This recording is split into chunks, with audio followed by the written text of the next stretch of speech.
going to ask you for you to sign in if you would like to speak for your case. And if you could put, what are the case numbers?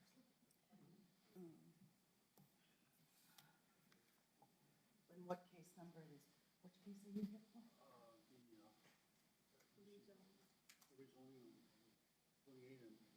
Oh, for the Family Dollar? Why don't we have all Family Dollars, raise your hand who would like to speak? Okay, and then you sign this form, and then I'll send another one. Now, is anyone here for the Guzman, for the cannabis? No, they're the applicants, for the public hearing to speak. Anyone for Guzman? Cannabis? Okay, and the other one is, Bogey. You would like to speak for Bogey? Okay.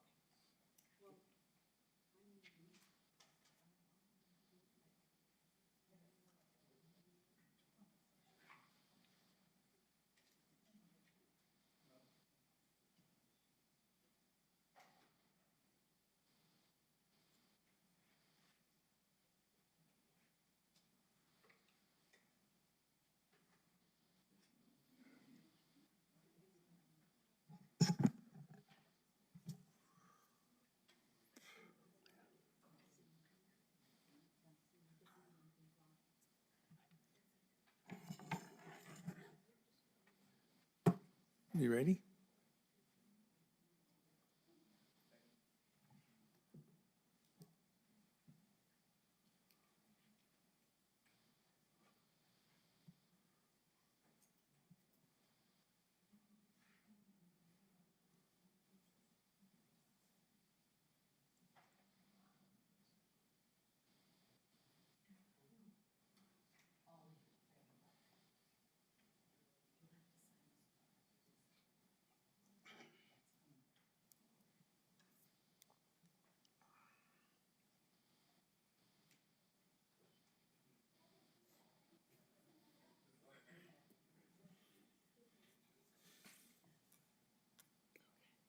You want to do roll call? Sure. So we'll call the meeting to order. Janine will go ahead and do the roll call of officers.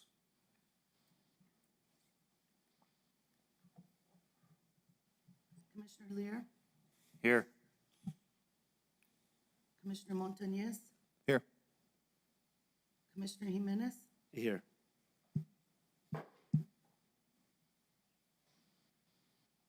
I'm sorry, I forgot your name.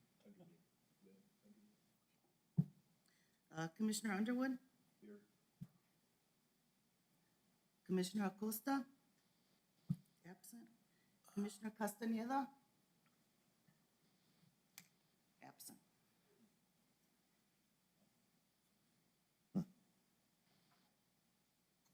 Roll call is complete, Mr. Chair. I'm here. Thank you. I'm filling in this morning, so thank you. Just a couple quick announcements. I know Janine talked to you, but if any of you didn't hear, if you'd like to speak on any of the cases before us this morning, you should sign the form that's being passed around, okay? If you have cell phones, please turn them off or on silent mode so we don't interrupt the proceedings. We ask that during any of the cases, you not applaud or boo or disrespect any of the applicants or any of the speakers. We try to keep it as proper as possible. And finally, when one of the commissioners makes a motion, it does not indicate that they're stating in favor or against the motion. They can make a motion for a case and a vote against it. So you shouldn't take the making of a motion as a vote in favor. I'd like to welcome Commissioner Jimenez and Commissioner Underwood. This is their first meeting. Are there any changes to the agenda? If not, I'll hear a motion for approval.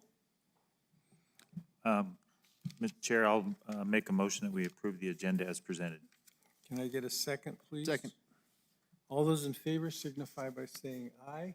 Aye. Those opposed, same sign. we have minutes from the regular meeting of April 13th, 2023. Are there any changes, additions, or deletions? Hearing none, I'll hear a motion for approval, please. Mr. Chair, I'll approve the minutes for the regular meeting of April 13th. Thank you. A second? I'll second. Thank you. All those in favor signify by saying aye. Aye. Aye. Aye. Those opposed, same sign. Mr. Chair, Yes. just as a point of order, given the fact that I was not present at that meeting, I would like to abstain from that vote. Can you can note that in minutes. Thank you. Thank you, Similarly for me. Commissioner Menace. Mr. Chair, just Yes, sir. for the record as well, I had already mentioned to you, I'll be recusing myself from case number SU 23-006. Okay.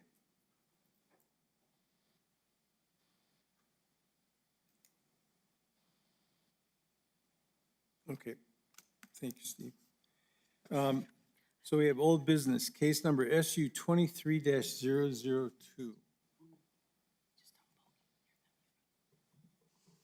Charlene, you're up. Yes, good morning, Chair. Good morning, Commissioners. How you doing?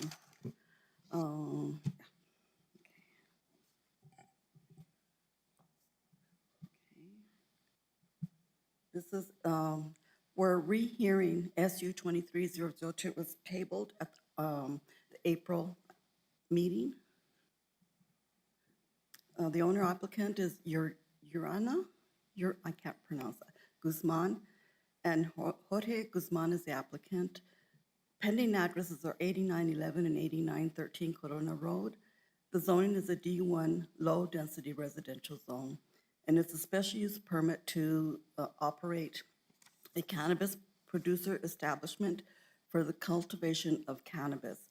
At our last meeting, there was a misunderstanding that it was a micro business, and it was 200 plants. And they're want to put 1,000 plants in. So they submitted their application on January 25th, 2023. Letters were sent out for public input for administrative approval.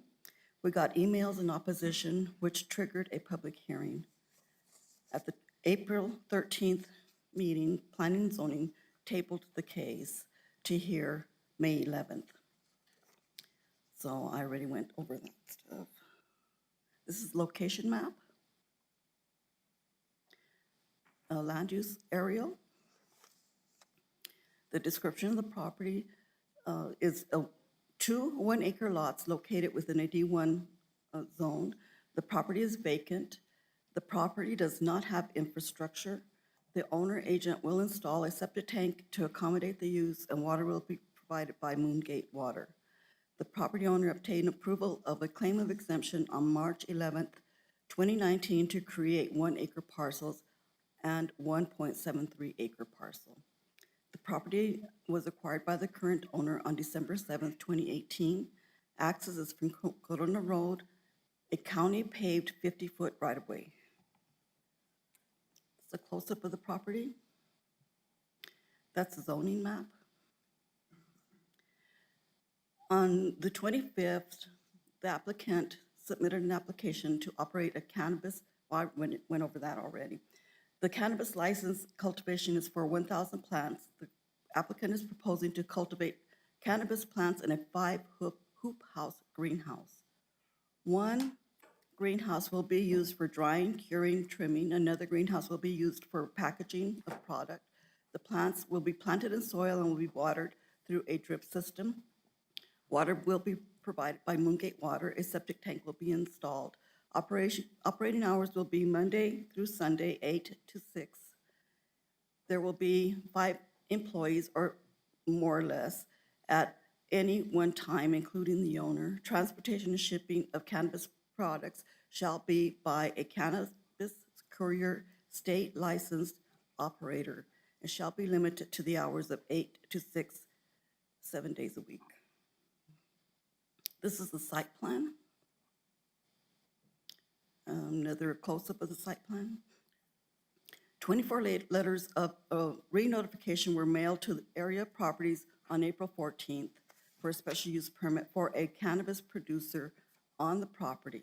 On March 17th, there was another 24 letters were sent out for a public hearing, and February 10th for administrative use permit.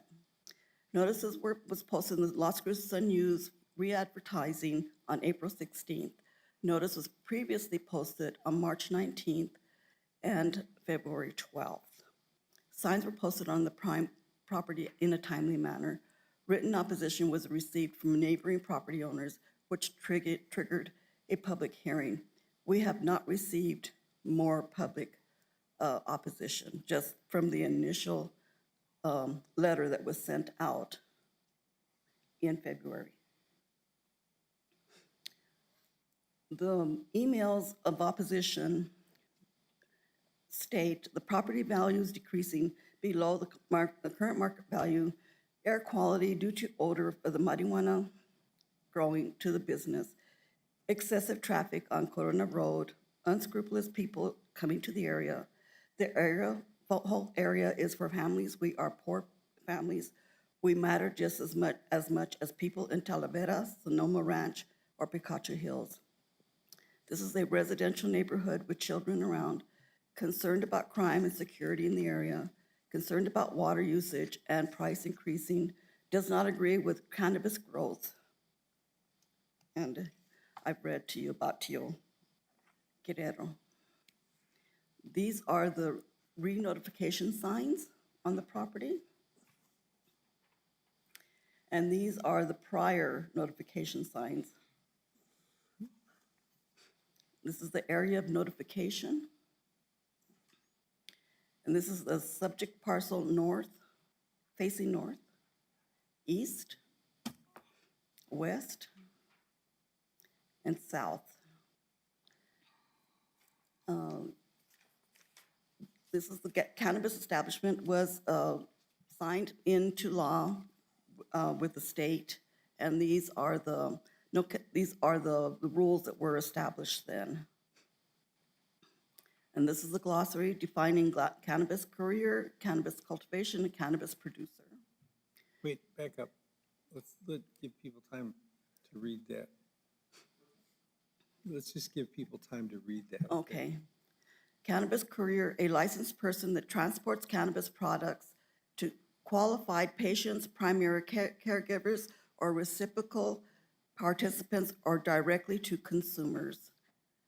Any activity involving the planting, growing, harvesting, drying, curing, grading, or trimming of cannabis. A producer is a licensed person that is, 1, cultivates cannabis plants, 2, has unprocessed cannabis products tested by a cannabis testing laboratory, 3, transports unprocessed cannabis products only to other cannabis establishments, or 4, sells cannabis products wholesale.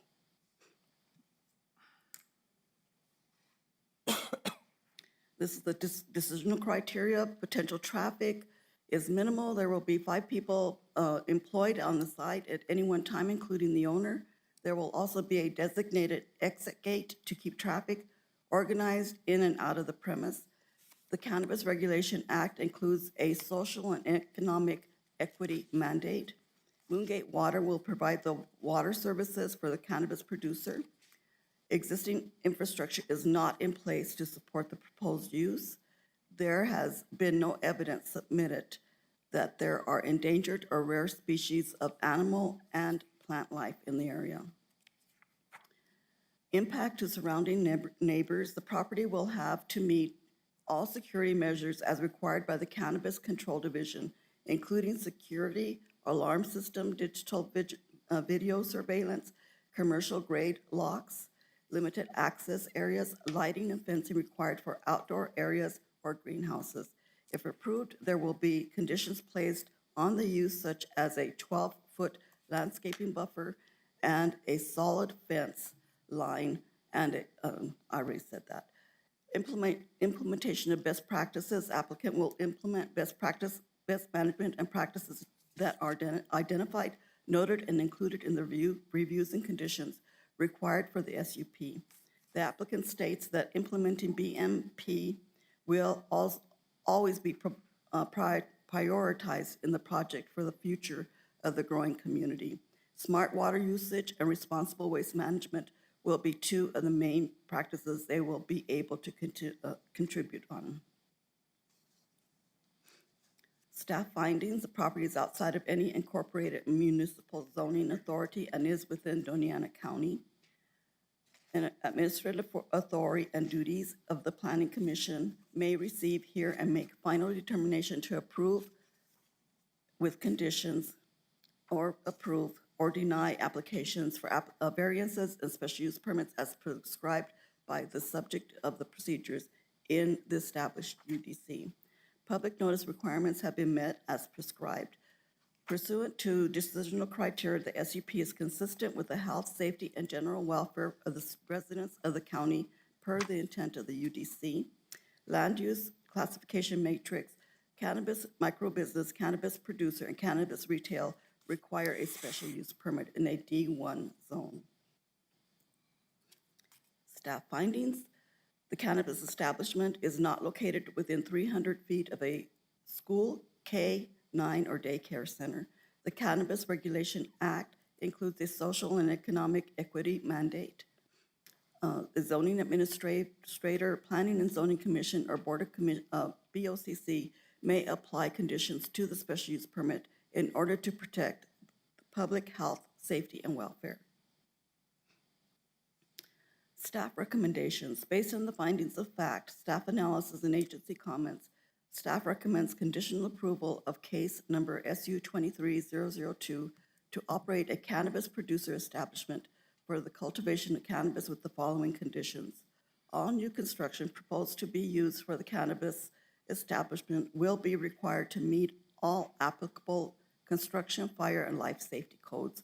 Transportation and shipping of cannabis products shall be by employees licensed by the state of New Mexico for cannabis products.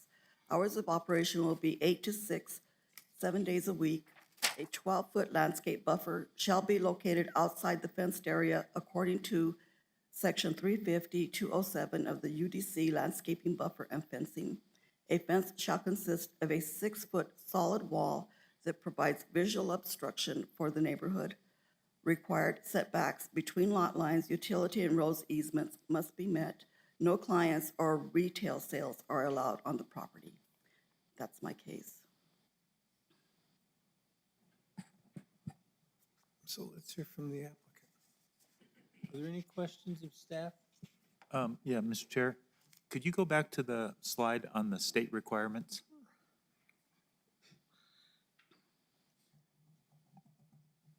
Do you want me to read it? No, the ones that, where you had listed what was the state was requiring. Oh.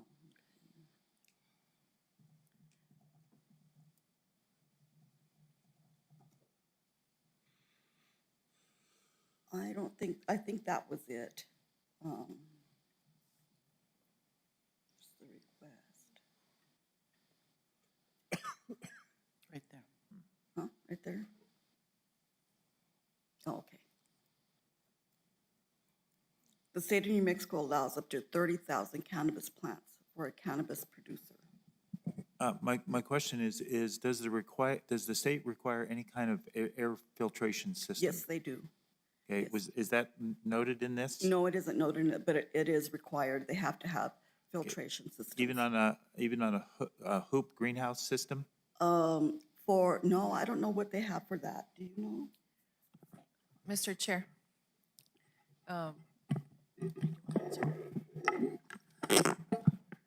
Sean, Commissioners. will For the you outdoor. wait. Yes.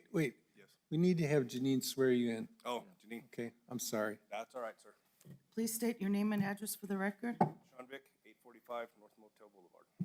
Do you affirm that the testimony that you are about to give is the truth under penalty of law? Yes, ma'am. Thank you. Thank you. Sorry about that. Got a little ahead of myself. So with the odor mitigation, there is nothing set in stone with the Cannabis Control Division, especially for an outdoor grow. It's a little hard to control and mitigate the odors for an outdoor grow. Even hoop houses, there's different methods, charcoal, things like that, but nothing that they require as far as licensing. Sean, is your microphone on? Yes. Thank Oh, you. You need that to would help. speak into the mic. Thanks. Sorry about that. A little closer. Okay, thank you. Thanks, sir. Anything else? Mr. Chair, Yes. I just have one question there towards the end of the slides. One of the requirements, if you can go back to that one there, please. The very last slide we were on. Yes.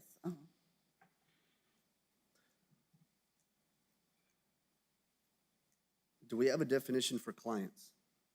For clients, people who are buying from them, they're going to be delivering their product to their clients. Their clients are not going to be in the establishment. That's why they have to have a cannabis courier license by the state. I was just curious whether we had an actual definition for clients to define who. Chair, I don't think we have an actual definition of cannabis clients on our UDC, but the intent of condition number 7 right there is to not allow the sale of cannabis for retail purposes on the property. Yes, and we want to minimize the traffic in the area because it's a residential zone. Thank you. So I have to clean this up. Janine, will you swear Charlene in? Yes. Please raise your right hand. Do you swear or affirm that the testimony that you are about to give is the truth under penalty of law? Yes, I do. Thank you. Thank you. I hope retroactively that's okay. Yes. Mr. Chair, can I Yes. swear in Mr. Casillas Yes, as well? please. Please raise your right hand. State your name for the record. Albert Casillas, 845 North Motel Boulevard. Do you swear or affirm that the testimony that you're about to give is the truth under penalty of law? I do. Thank you. Thank you. Sorry about that. Okay, any other questions or comments? Okay, let's hear from the applicant, Charlie.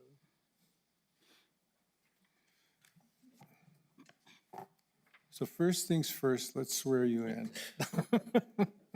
Please state your name and address for the record. Ramon Hernandez, 1626 Santa Thomas Street. Do you swear or affirm that the testimony that you're about to give is the truth under penalty of law? Yes, ma'am. Thank you. You may proceed. So I didn't know if you wanted us to essentially do a rehash from last time, or if you wanted just for me to pick up from last time, or how would you like me to proceed? Just for the sake of completion, go ahead and make your presentation. Make your presentation, whatever you want to let us know. Okay, so I'll just rehash a little bit of the stuff from last time, just since I know there are some new chairs. I think last time I did cover some of the major issues that were brought up, which was the security and safety of the establishment. It's going to be a private establishment, so we're not going to have any signs that actually show, hey, this is the site of Joy R. Nugs. We're going to comply with the fencing requirements. We're going to put a 6-foot fence surrounding the area, along with the cameras and motion sensors and everything. So I believe that'll actually deter crime in the surrounding area, because if there's lights, cameras, and all the bells and whistles around the surrounding area, I don't think anyone that's going to be wanting to go into that area to commit any type of crime, whether that be to either go inside of our establishment or possibly burglarize the surrounding homes, cars, etc. I think that would be a deterrent if there are cameras and lights surrounding that. We're going to have 24-hour security on the site. We'll also be, along with that, to also mitigate the traffic. That'll only be about 3 or 4 people that'll be there allowed at the time. Anyone else that would either be one of the owners or someone that's going to be actually going to pick up the cannabis. We did look into that aspect, and so essentially, and it'll be whatever you, the commission or everybody wants us to comply with. However, we looked into it, and there is a license requirement if we are going to be taking it to, say, for example, the producers, one of the dispensaries, that does require a license. But if it's from one of our employees to take it to, for example, the testing site, that doesn't require a license. However, we are planning on getting the license. One of the co-owners, Mr. Oscar Guzman, would be that person that's going to be in charge of getting the license and transporting the cannabis for us. Regarding the air and quality control, as previously mentioned, we heard, there isn't a necessarily set way to control the odor, but however, there are other systems to pretty much control that as much as possible. Part of the research that I did was it didn't show any like health risks in the odor or in the surrounding areas. However, we are planning on mitigating that with carbon filters and odor neutralizing exhaust systems. We've looked into gels and, as you mentioned, some coal. There's different ways to mitigate that and to control the air and quality control. But with the surrounding areas, the same thing with the pesticides. We looked into pesticides. We're only getting FDA-approved pesticides, as well as possibly, and this is just me looking into it and doing other research with some of the various other farmers in the area. There are what we looked at. There's there's specific. I guess they are pests that eat other pests. So there's like odor, essentially odor sprays that attract some of these pests that would eat other pests. So we're trying to do that as much as possible. And since it's also within a greenhouse, that's why we're using these other the pesticides. And our employees obviously are going to be covered and protected well. That way, our employees aren't affected with that, and we also will be having other systems to control the pesticide control. Regarding our product and waste, we're planning on using 100% of the cannabis. Anything that's not used will be disposed of promptly. And regarding the water rights, we're getting we've already spoke to Moongate. We will be having a water meter installed as long as we're getting, if we do get approved. Also, part of one of the other things, or main things that we want to do is that we want to keep this local, local vendors and local people, obviously hire local, so that way it helps boost the economy. And that said, I think I've covered most of everyone's concerns. Any questions of the applicant? So your intent is to use insecticides and pesticides on the plants? Yes, or whatever's required. Okay.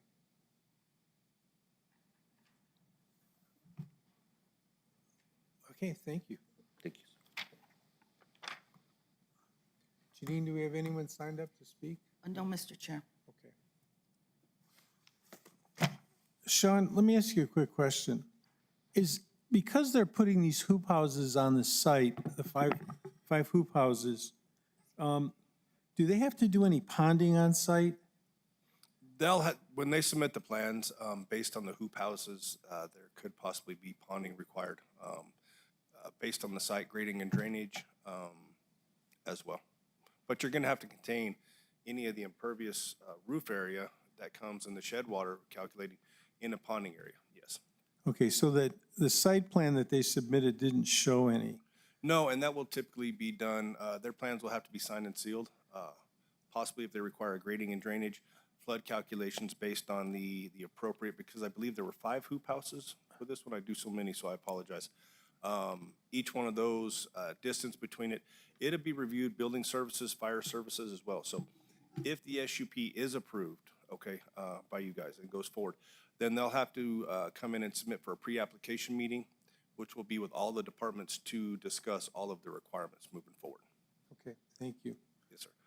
And just one note on the pesticides. A lot of the cannabis producers and growers that I've been seeing in their facilities as we move through this are starting to use more natural things, Japanese peppermint oil, rosemary is another one which deters a lot of the white flies and the pest. So using pesticides and things like that, if it gets on the cannabis and it gets tested, may totally destroy it. So that's why a lot of them have gone to those natural things. There's actually a lizard that they do in some of the hoop houses that eats the white flies. So there's a lot of natural things they can do. Okay, thanks. You're welcome, sir. Mr. Hernandez, could you come back up just for a second? So as I understand, your intent is to plant 1,000 plants. Yes, sir. But the state allows you to plant 30,000 on the site. Yes. So do you have any plans to expand your business? Possibly in the future, sir. However, right now, we're just going to focus primarily on the 1,000. Do you know what the maximum number of plants you could put on that site would be? Not off the top of my head right now, no, I don't. It would just depend on the site and how doing the greenhouses and whatnot. But I think right now, we do have the ability to do 1,000, so that's why we requested the 1,000. So if I recall correctly, Charlene said that one of the hoop houses would be used for processing, and one of the hoop houses would be used for packaging? Or is that all done in one building? Oh, I have to swear you in. Please state your name and address for the record. Oscar Guzman, 2023 Mendy Drive. Do you swear or affirm that the testimony that you are about to give is the truth under penalty of law? Yes, I do. Thank you. About the question on the hoop houses, we're gonna use 4 of them for the growing, and we're gonna be using 1 for curing and not necessarily packaging, but to send out if we get any purchasers. So, Put the purchase. so if you have 4 hoop houses that are producing plants, that means roughly you're gonna have 250 plants Yes, in sir. each one. That's the exact number, And 250 each. does that fill up the hoop house? Well, but depending on the size of the plant, because every plant gives a certain dimension on how wide it gets or how tall. So depending on that, it depends if we're able to fit more than 250. So that's why we're kind of focusing on 250. So if it happens that we're able to fit more, then we will, and we're able to use more space for other things like packaging, curing, and stuff like that. So that's the reason that we got the 5 greenhouses, so we can get 4 for the growing and then 1 for the curing. And you're also gonna have a building for on-site security? Yeah, it's gonna be like a little office that we're gonna have, a portable office. Okay. I'm just concerned about that 30,000. Oh, no, that's that thing I was gonna say too. When we applied for our license, they just passed this, I believe, I don't know if it's passed yet, but in the beginning, they were allowing 8,500 plants, I believe was the max that they gave. And now it's at 35,000 or 30,000. But when we applied for our license, we only applied for 1,000. So we have a license from the state for 1,000 plants. So at the time, if you wanna grow any more than that, you have to We reapply. have to reapply, yes, sir. We have to reapply to the state if we ever want to plant more. So right now, we have the license for 1,000 plants. And if I understand this correctly, if we approve this SUP for 1,000 plants, they'll have to come back again if you're approved by the state for more than that. Yes, sir, we'll have to reapply if we ever want to put more plants in there, yeah, because our license isn't allowing us to do more than 1,000 plants. We're able to have 1,000 mature plants ready to cut and ship out, right, or dry, and we're able to have 2,500 clones or seedlings on the side ready to come in once the plant that we're growing is already processed. You get what I'm saying? So the seedlings are small plants? Yeah, they're the small ones, they're little babies. So why, if you can only grow 1,000 plants, why would you start 2,500 seedlings? No, it's just the number that they gave. We're not even sure if we're able to do that, you know? Okay. That's just the number that they gave on the license. Okay, So the license that we have from the state is for 1,000 mature plants. It's not 30,000. So it's not, we're not able to just put them out over where we're allowed to. okay, so you're already capped at 1,000? Yes, sir. Okay, And then the seedlings would essentially be to replace the new ones, so once they're forgotten out. Yes, sir. That way it starts getting ready for cultivating. Yeah, it's 1,000 mature plants. do you have a problem with not having any shipping or receiving on weekends? No, I do not, because I'm not even too positive if we're able to even do that type of thing on the weekends, because even though the dispensaries are open on the weekends, I think like that is handled during the week. Okay, So yeah, then I will go over that, what he said too. I'm gonna actually get licensed to the state to be able to ship and deliver. Because I remember that was brought up last meeting. yeah. That's one thing and there's also another thing that we went over that we actually told us about, that there's like an actual shipping and delivery service that we're able to apply for. Okay. But since we're gonna do local, I wanna be the one to be able to do that. So I'm gonna get licensed to the state. We already looked that up, and you do have to get licensed, like he said.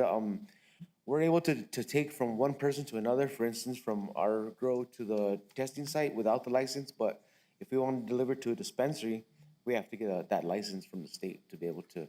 So, Mr. Guzman, have you talked to any of the neighbors?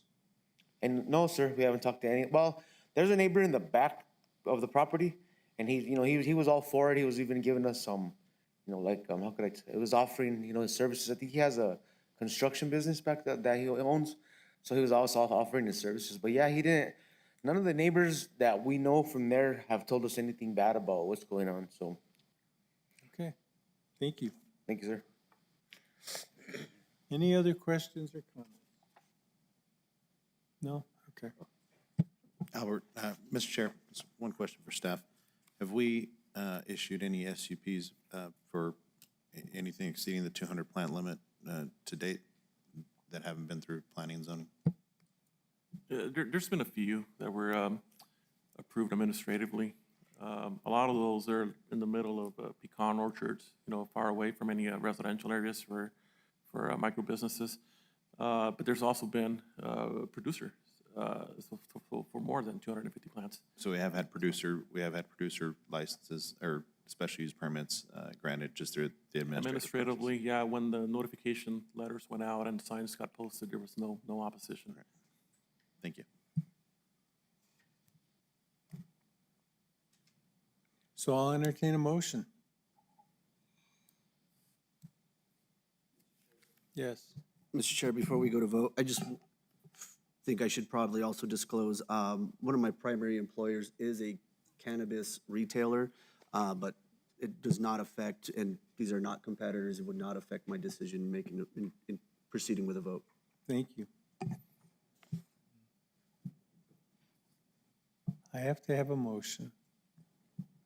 Mr. Chair?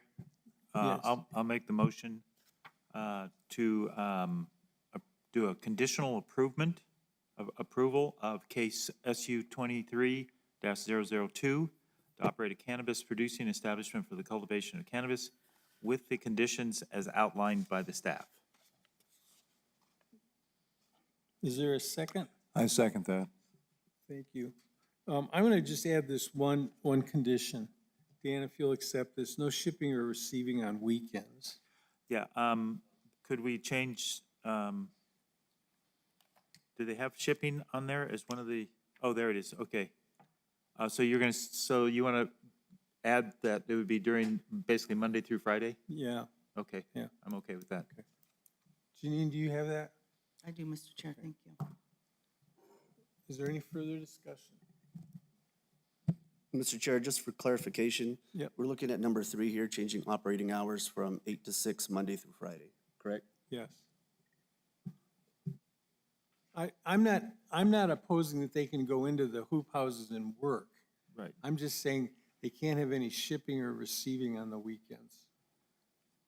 Yeah, Mr. Chair, I think the intent of your amendment was dealing with number 2 on the condition, not number 3. It was to limit the transportation and shipping to the Monday through Friday, not changing the hours of operation. Right. Okay. Yeah. Any further discussion? Janine, you want to call the roll, please? Commissioner Underwood, Yes. Commissioner Lear, Yes. Commissioner Jimenez, Yes. Commissioner Montañez, Yes. Chair Zerniak. Reluctantly, yes. You're good to go. Thank you, gentlemen.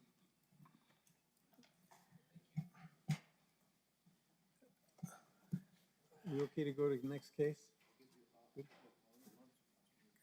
All right, case number Z 23-004.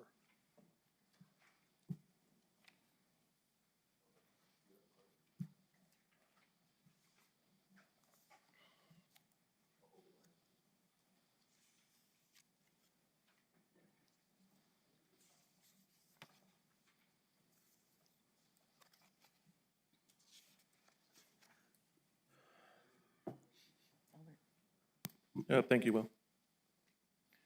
Please state your name and address for the record. Albert Casillas, 845 North Motel Boulevard.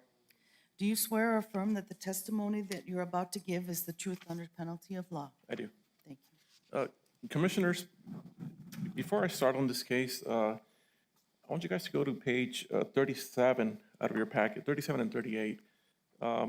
there was a petition submitted by not just the majority of surrounding property owners, but, from other members of the community, as well as other emails and phone calls against the request.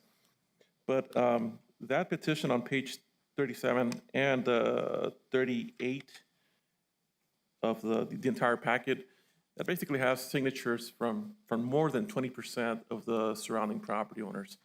So what that means for this case is that the 2/3 votes, majority votes, is triggered by the Unified Development Code. So out of the 7 members of the Planning and Zoning Commission, the applicant would need approval of all members present today for the zone change request. The applicant is here, and I'm just going to verify with him if he wants to proceed with the case or if he's going to petition the P&Z to maybe push back the hearing to where there's more members present today. So 2 questions. The 2/3 vote is of the total commission, Total commissioners, not present, not present, total members. just the total number. And if anyone votes no, okay, Then the case is denied. okay. So you want, okay. So you want to proceed? Or show it So I got a verbal confirmation from the applicant that they want to proceed today. Okay. So let's move forward. Yes. Okay, everybody's clear on this? Okay. And before I proceed, I'm going to hand out additional emails that were received this week.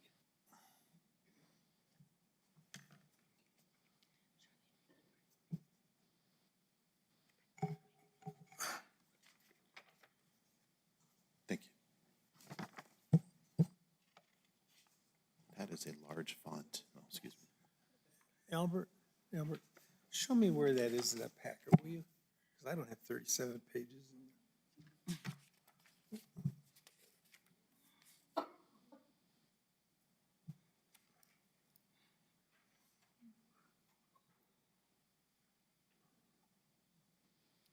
Did everyone sign in who would like to speak on this, about this case?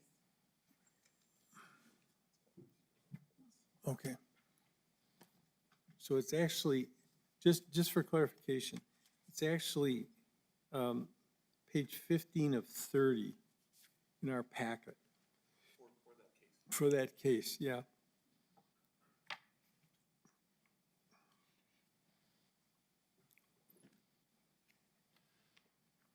Okay, well, moving forward with the zone change request, it's Z23004. The applicant, the owner is Alex Carruthers, and the applicant's Ronnie Parrott. This property is located on 7207 West Side Road, which is southeast of La Union, New Mexico. The zoning currently, it's T3, which is a neighborhood edge zoned. The request is to go from a T3 to a C2 for community commercial for a Dollar General store. And the property is about 1.5 acres. When we look at the location map, we basically have Highway 28 coming down, and this is where it meets with the McNutt Road. West Side Road basically runs north and south along the EBID canal. You cross over, and about a quarter mile down the road, you're already in Texas. And this is just a 2018 aerial photo of the property. Currently on site, and you'll see later on the pictures, there's a couple of vehicles stored on the property. There's more containers on site, and I'll show you guys some of those pictures later on. When we look at the zoning map, basically everything surrounding the property, it's either T3 or T2. The C1 that's right above or across from McNutt Road, it's an event center called Los Portales. This one here, a couple years ago, when we were still operating under the old code, under Chapter 250, they applied for a non-residential use, which back then was pretty much an administrative process. You basically submit your engineer drawings, it goes through the review process, we put signs on the property, and if there's no opposition, then you pretty much have it. Later on, after we adopted the UDC, we noticed that there really wasn't any. It got left as a T2, I believe, or a T3. So we did a county-initiated zoning for that property just to give it its commercial designation. And that was around 2018. So the applicant's he's requesting to go from that T3 to that C2. You know, I already talked about the performance district, what it was before the Unified Development Code was adopted. After, you know, the UDC was adopted, this property itself got that T3 designation, and the application was submitted on April 6th of 2023. So here's a survey of the property and what's being proposed. We basically have that intersection here of McNutt and West Side Road. The applicant is proposing the entrance to be off of West Side Road, which is a county-maintained right-of-way. The square footage of that Dollar General is a little bit more than 10,000 square feet, which does make a difference on the request. If it was less than 10,000, then we would be looking at a C1 designation rather than a C2. Because it's above 10,000 square feet, that's why we're here today for that C2 designation. But basically on there, we're kind of looking at what the applicant's proposing. Entrance here off of West Side Road as far away from the intersection. They have parking. They're showing the general location of the building, and they're also showing proposed landscaping. And then here's an aerial of the surrounding area. Like I said, this is the property right here. That's that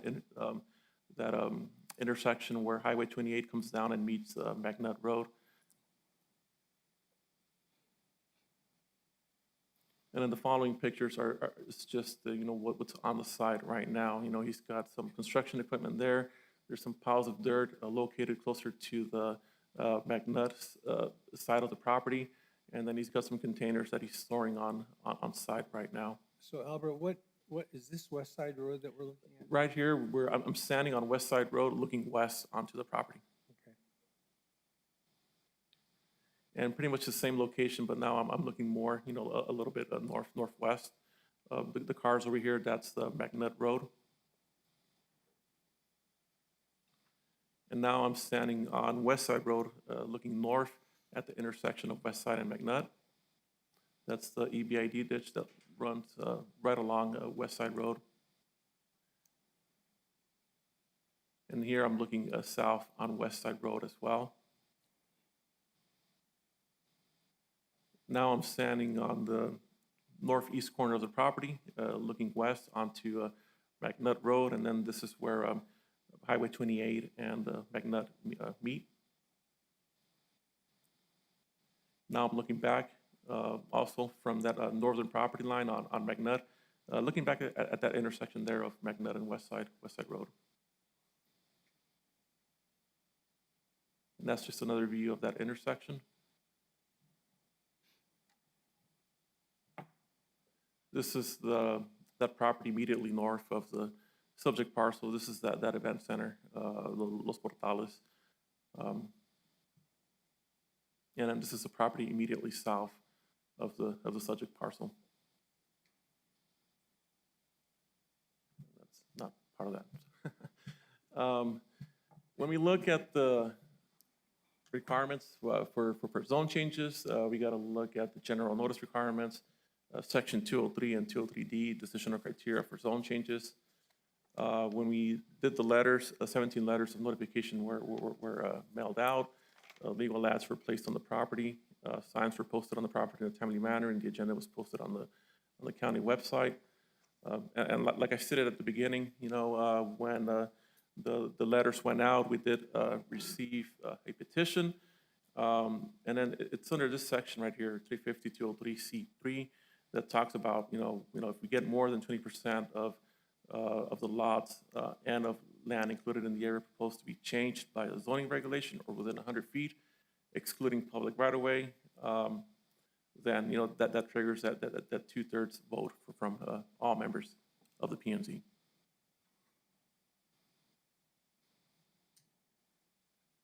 And then that's one of the signs that got posted on the property. Those were the property owners that were notified. And like I said, at the beginning of that petition, that's where you have the majority of those property owners signing off. If you can stay on that one, please. So property 6 and 8, you were showing us earlier, there were cars lined alongside of those two properties. Do you recollect when you took those pictures, were those cars parked on the side of their properties at the owner, or were those people stopped at the stop sign? Because I saw there was heavy traffic already there. Let me go back to that, and then just.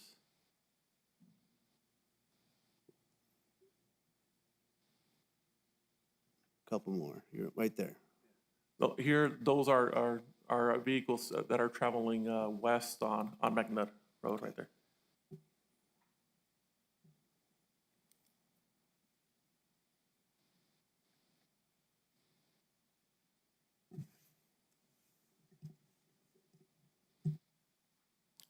So when we look at the decisional criteria, the applicant's not proposing any additional homes, knowing there's not going to be any effect on population. It's for a commercial use, no impact on demographics. We're not looking at a large impact to traffic flows. That's well, it's not anticipated since the main access to the property is going to be from West Side Road, which is paved. It's a county maintained right of way. The applicant, they're proposing to locate that access as far away from that intersection of McNutt Road and West Side Road. The zone change is going to allow the vacant property to be used in a manner consistent with other surrounding non-residential properties, such as Los Portales. You got Zin Valle Vineyards, and you also have Grace Gardens Event Center further south on West Side Road. Water is available. Septic tank will handle wastewater. So there is sufficient infrastructure capacity for the proposed use. There's been no evidence submitted that there are endangered or rare species of animal and plant life in the area. Like I said before, there are other existing commercial uses within the area of the proposed zone change. Like I mentioned, you got the event center, you got vineyards, other event centers. There's a church, La Union Maze, and these are all just businesses that are located within New Mexico. I'm not even talking about the ones that are within Texas, near the Canutillo area. The applicant states that the proposed driveway has been located at the lowest traffic volume location. The site will be screened per the landscaping code, and that the improvement of the parcel would be a logical use of a corner highway lot where traffic noise would be problematic for residential or less intense uses. So that right there is coming from the applicant. Applicant will implement best management practices that are identified, noted, and included in the reviews and conditions required for the zone change and during the building permit application.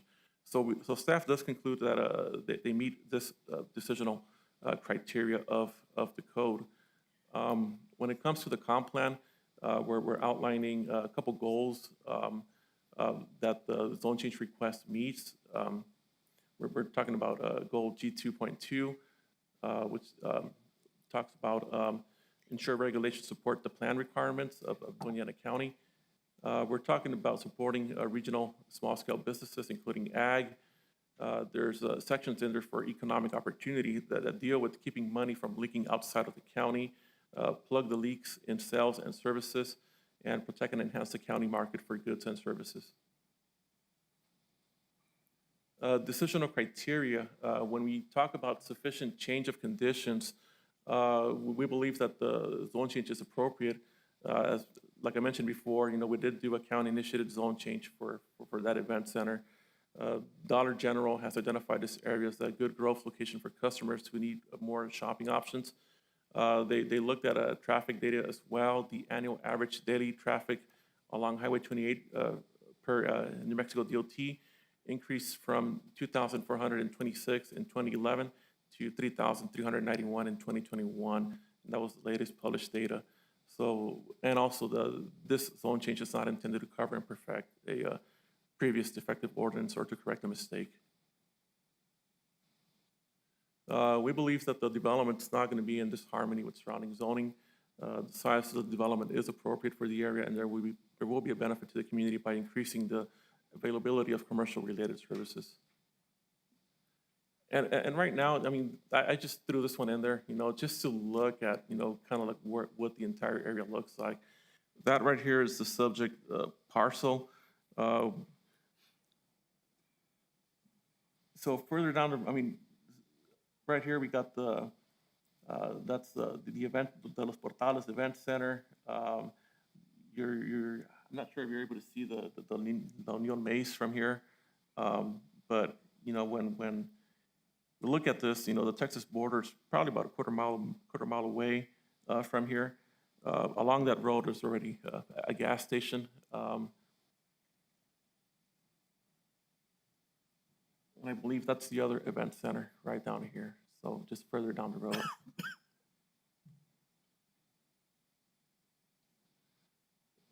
The current zoning designation of T3, it's basically low-density, single-family residential. I mean, you can build a house, you can put a mobile home. T3 also allows you to put a casita, not more than 1,250 square feet. The C2, of course, you know, that's kind of your more general retail. You can have general office, laundries, convenience stores, gas stations, you know, that kind of stuff. And like I said before, the reason we're going up to a C2 is because of the square footage that the applicant's proposing for their Dollar General. For our staff findings, they're included in your packet. Item number 3 here, we believe that the request does satisfy the decisional criteria for a zone change, and that the zone change is appropriate and reasonably necessary to protect the public interest. We believe that there is a sufficient change in conditions for this zone change request. We believe that the zone change to C2 will not be considered spot zoning, and the zone change is not in significant conflict with the comprehensive plan.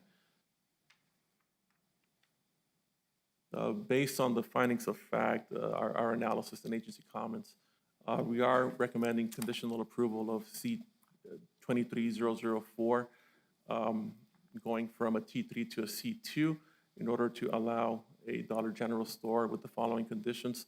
Those conditions being that the access to the property will be from West Side Road, and at the time of building permit approval, the applicant shall provide the appropriate buffer and landscaping standards as required by the Unified Development Code. So that's the end of my presentation, and staff stands for questions.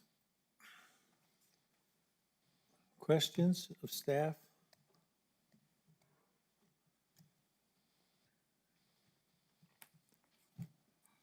Mr. Chair, I do have a question of staff. In the findings, you had indicated that you believe there have been sufficient changes over the years. Can you justify that, or how would you typify those changes? So the ones that staff is pointing to, it's going to be the zone change that we did in 2018 for the event center that had originally gotten a non-residential approval for that same use.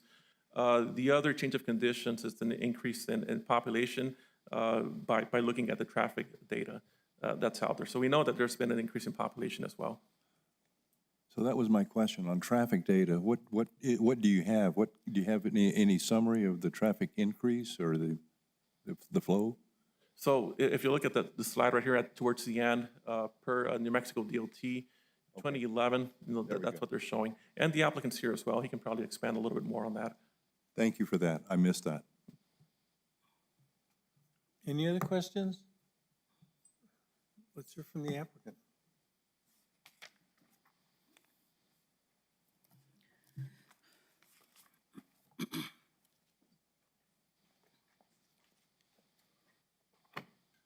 Good morning. They'll swear you in.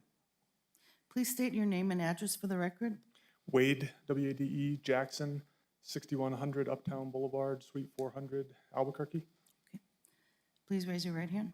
Do you swear or affirm that the testimony that you're about to give is the truth under penalty of law? Yes, ma'am. Thank you, sir.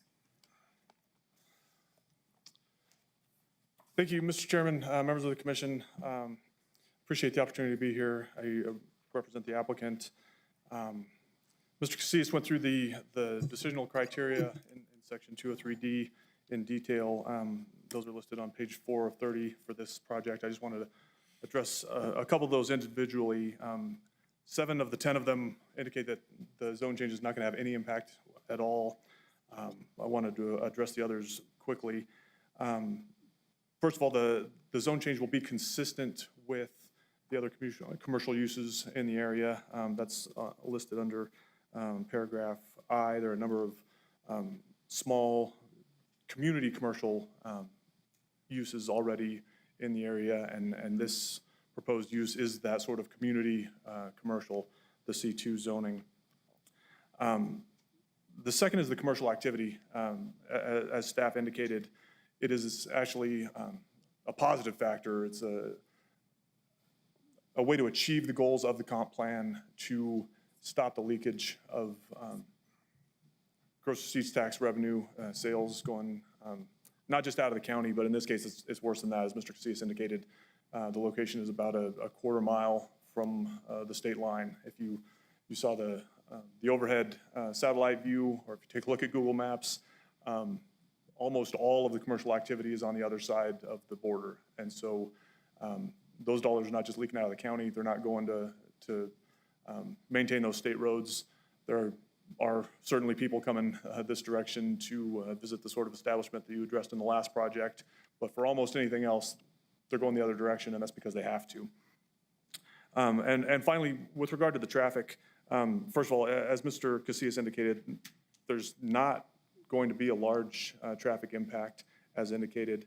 Second of all, staff has recommended conditional approval, and on behalf of the applicant is happy, ready and willing to accept those conditions, move the entrance in order to address the traffic. I understand completely, a lot of the opposition is based on the traffic.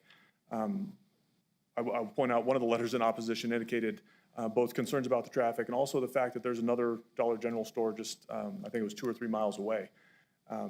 That's correct, and that's exactly the point.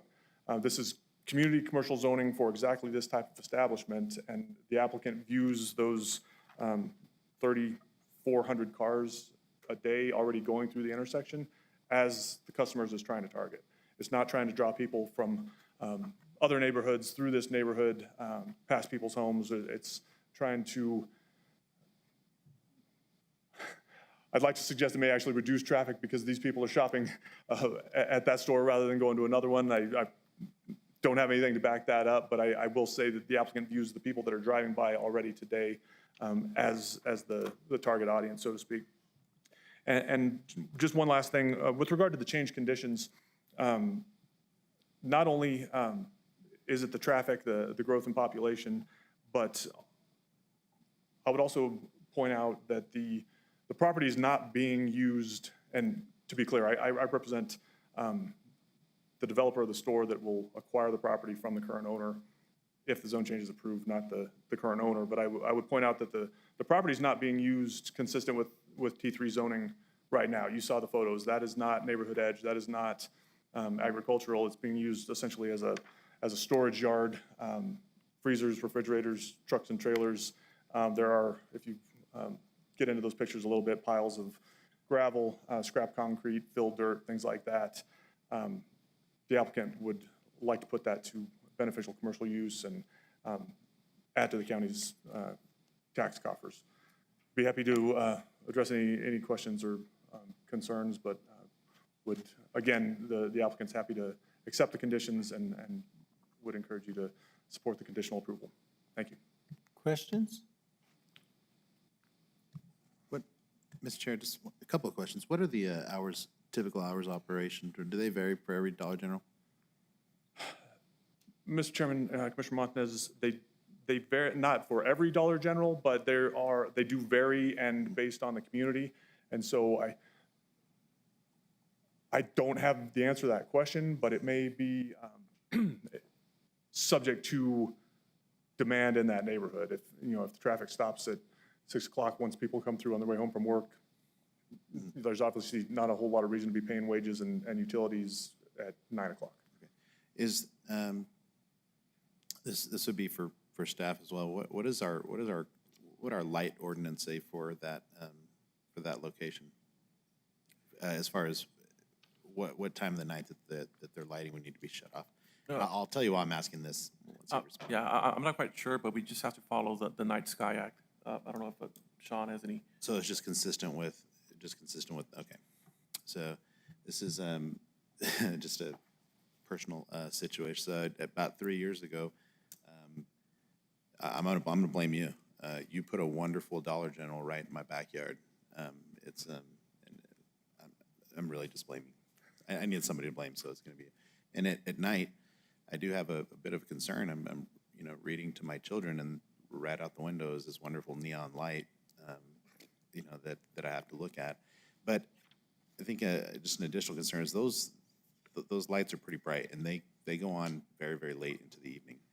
I do not feel that it's really necessary to have that kind of lighting out at, you know, all night. We'll put it that. So I just wanted to ask if there was, and I wouldn't want to go. I'm not too sure if it'd be a conditional approval, but I mean, concerning the surrounding residents there, that if the establishment isn't open, would that excess lighting be necessary? And that's why I wanted to ask. And I just wanted to pick on you for putting that store right in my backyard. And ultimately, it was zoned there before. We knew what was happening. We just didn't expect a Dollar General there. But I'm not going to hold that against you. Sean, can we swear you in? Please state your name for the record. Sean Vick? Do you swear or affirm that the testimony that you're about to give is the truth under penalty of law? Yes, ma'am. Thank you. Sean, are there any limitations on lighting on a site like this that would address Commissioner Montañez's concerns? Mr. Chair, Mr. Montes, basically just conformance with the Night Sky Act. And so basically, the lights have to be shielded, okay, if they are conforming lights. Basically what it looks at is comparison to 125 watt incandescent bulb, which puts out approximately 2,600 looms for that. So the new LEDs are a lot brighter, and so you can have a 75 watt LED bulb produce almost 5,000 looms. A 35 watt would produce around 2,600. But if they're shielded, then they are in compliance, and there is no time frame on the lights coming on and off. They are allowed security lighting. Any non-conforming light could go on at sunset, at sunrise, okay? And would have to go off no later than 11 p.m. for any non-conforming light. To set conditions, that would be hard because the state requires that they just follow the Night Sky Act. Don't they have to be able to contain that lighting on the parcel? Well, that's a funny, you really can't contain light, unfortunately. So basically, if we look at a light pole, let's say 25, 30 feet up, correct? It's shielded so the light doesn't go up, which is what it's intended for, can go out horizontally.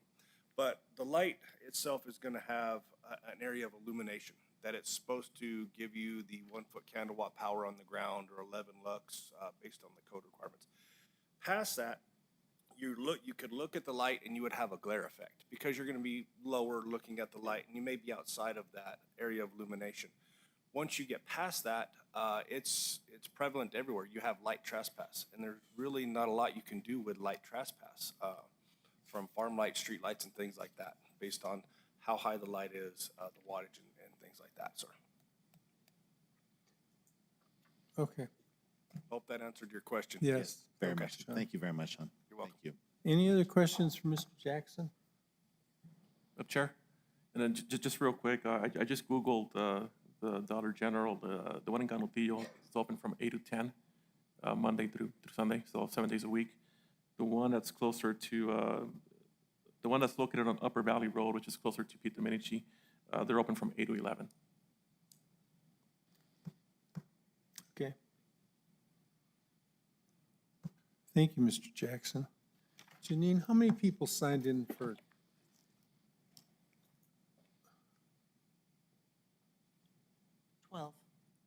Okay.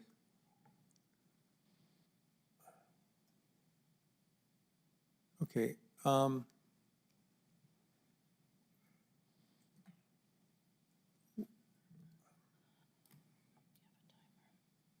let's see how it goes. Let's see how it goes. No, I'm not going to do that. Here's what I'm going to ask you to do. And the commission has the right to do this. I'm going to ask staff to limit your comments to 4 minutes, okay? And the clock will come up and appear. So when you come up and you see your time's running out, you have to sum up. The other thing we would ask you to do, if you've heard somebody make comments and your comments are identical, you can come up and tell us that, but you don't have to go into a long litany of reiterating what the previous person said. Just let us know that you support what the previous person said. So can we, No, Chair, yes, can I maybe just make one suggestion? yes. Can we ask, maybe from the members of the public to maybe select one or two persons that might get additional more time? Yep. To make to make their statement, and then everybody else might be limited to the 4 minutes or whatever Okay, time. if there is a community representative, I'll let them speak as long as they want.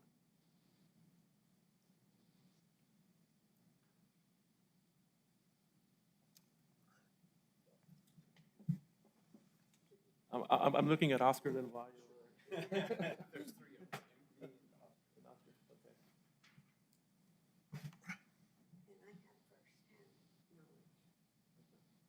guys want to take somebody to kind of represent? No, I think we all want to speak. We do. I was just trying to, have somebody, have more than one.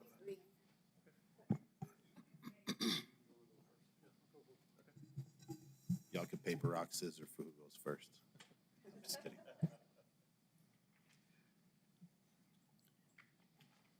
Mr. Chair, Rudy Franco signed in first. Okay. Mr. Franco, please raise your right hand. State your name and address for the record. My name is Rudy Franco. I live at 126 Whittington, Anthony, New Mexico. Do you swear or affirm that the testimony you are about to give is the truth under penalty of law? I do. Thank you, sir. Would you repeat his last name, please? Am Franco. Okay, thank you. I on the clock? Okay, thank you, gentlemen, for allowing us to come and speak. I've heard a lot of technical issues about zoning codes, et cetera, et cetera, et cetera, but I think this issue is more than technical, and I'll be brief in my remarks. To me, it's very personal. I'm a Valley guy.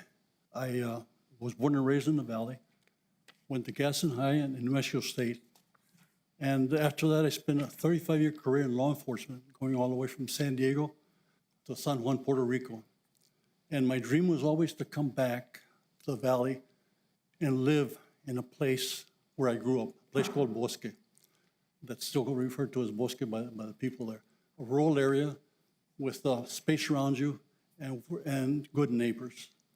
Well, in 2000, my wife and I built our home there. And it's everything that I wanted. It's everything we wanted. Have a lot of space, it's peaceful. And it's been so nice there. It's a rural area, exactly what I wanted.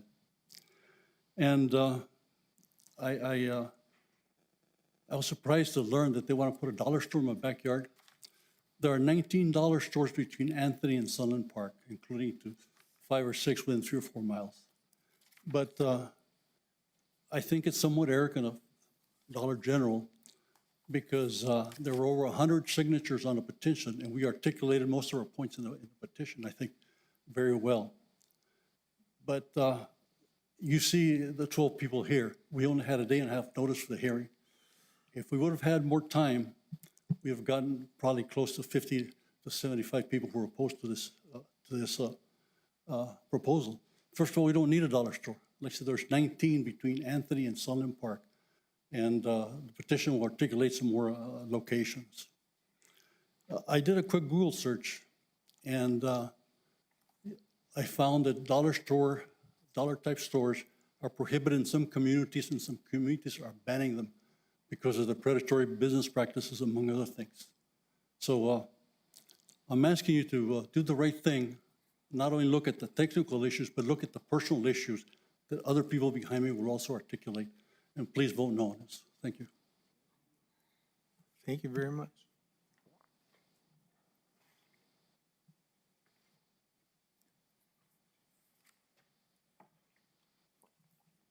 Imelda Franco? Good morning. Please state your name and address for the record. Imelda Franco, 126 Whittington Place, Anthony, New Mexico. Do you swear or affirm that the testimony you are about to give is the truth under penalty of law? Yes, I do. Thank you. So, Ms. Franco, let me ask staff a quick question. Albert, is Ms. Franco a community rep? No, No. Okay, so the clock will apply, okay? yes. Okay. I have firsthand knowledge on what a dollar store, how detrimental it can be to somebody that lives next door. My aunt in Presidio, Texas, who I visit all the time, regularly, had a dollar store move next to her. They had to plant shrubbery because they couldn't afford a fence. They already had a fence a little further in to keep out the trash. Although they do have dumpsters, the dumpsters are always full. And you have customers that throw trash out too. So it would always blow onto their yard. So they planted the bushes. And when I go visit them, I sleep in a bedroom that is right next to the dollar store. You can see the light coming in at night. Even though they may turn it down at night, there is still light. Those dollar stores are always lit up. You can see the light coming in at night. And the other thing is the traffic. Even though there's a one-way in and one-way out, you have people that will traverse different ways.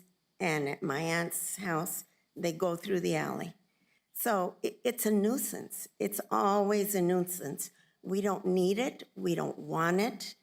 When we go shopping, we don't go to dollar store. We go to the big supercenter, Walmart, which unfortunately is in Texas, but we knew that when we moved there. We moved to the country so that we could have peace and quiet. We already have these other venues. We have the maze, which during the fall, there must be thousands of cars that go through there. We don't want it and we don't need it. So please take that into consideration. Thank you. Thank you. Barbara Sands? Do I need to? Yes. Please state your name and address for the record. My name is Barbara Sands. At 145 Whittington Place in Anthony, New Mexico. Please raise your right hand. Do you swear or affirm that the testimony that you are about to give is the truth under penalty of law? I do. Thank you.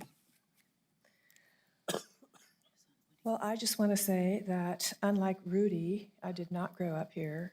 I grew up, my husband and I grew up outside of Los Angeles. We went to graduate school in Houston. We came to El Paso. My husband was a professor at UTEP. Then we moved to Chicago, we moved to Boston, we moved to New York, we moved to Palo Alto, and we came back to UTEP.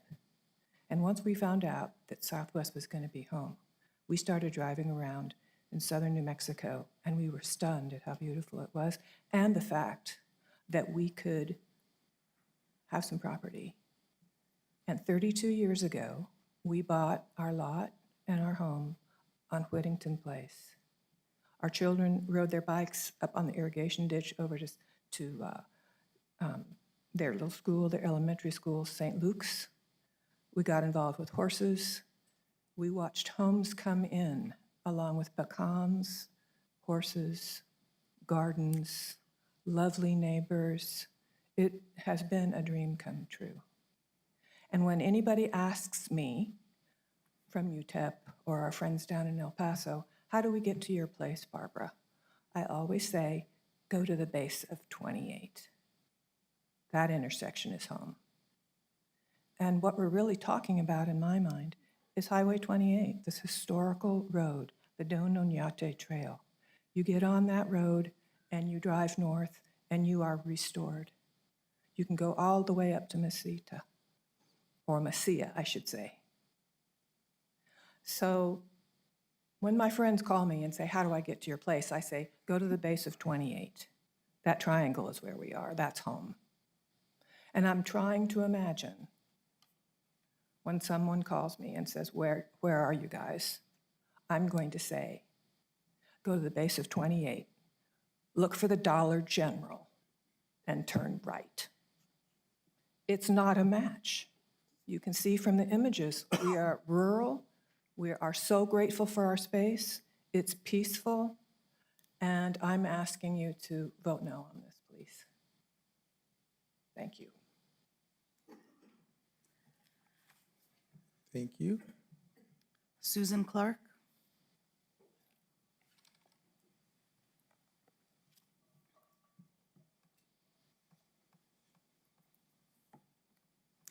Please state your name and address for the record.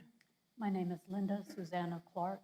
My permanent address is 35 Triple Crown. Do you swear or affirm that the testimony you are about to give is the truth under penalty of law? I do. Thank you. Good morning, gentlemen. Thank you for entertaining us. I would like to affirm some of the things that have already been said regarding the lighting that we can expect to have at the intersection. Regarding the timing of the meeting, I'd like to just reaffirm that had this been at 6 or 7 o'clock this evening, I don't know that you could have contained everybody that wanted to come and speak. And I would like to affirm Barbara's comment regarding our way of life in that community. I would also like to point out that the traffic statistics that you were given for New Mexico 28 do not begin to describe the kind of traffic that there is at that, I call it a traffic triangle. It's really not a traffic circle, it's a triangle. Where you got the statistics for New Mexico 28, you didn't get the numbers for the increased traffic at McNutt and Westside, all of whom come to a gnarly mess at that intersection. And to add backup on Westside rather, for entrance to and exiting out of the Dollar General, it is just going to ruin. At some point, somebody in New Mexico is going to have to address the traffic congestion there, and it's going to cost you a lot of money, and it will all be because of the Dollar General. Sorry, but that's why it's going to happen. So I would just ask that you consider all of these points and that you please vote no. We don't want it, we don't need it in our community. Thank you. Rebecca McDonald? Spencer McDonald, please. I'm kidding you. Please Gentlemen, raise- nice to be here this morning. Excuse me, You have to Mr. swear I'm you in. sorry. There Spencer you go. McDonald, 500 Highway 28, across the street. Okay, excuse Uh, me, wait, sir. wait, in my backyard. wait. Oh, Please raise your right hand.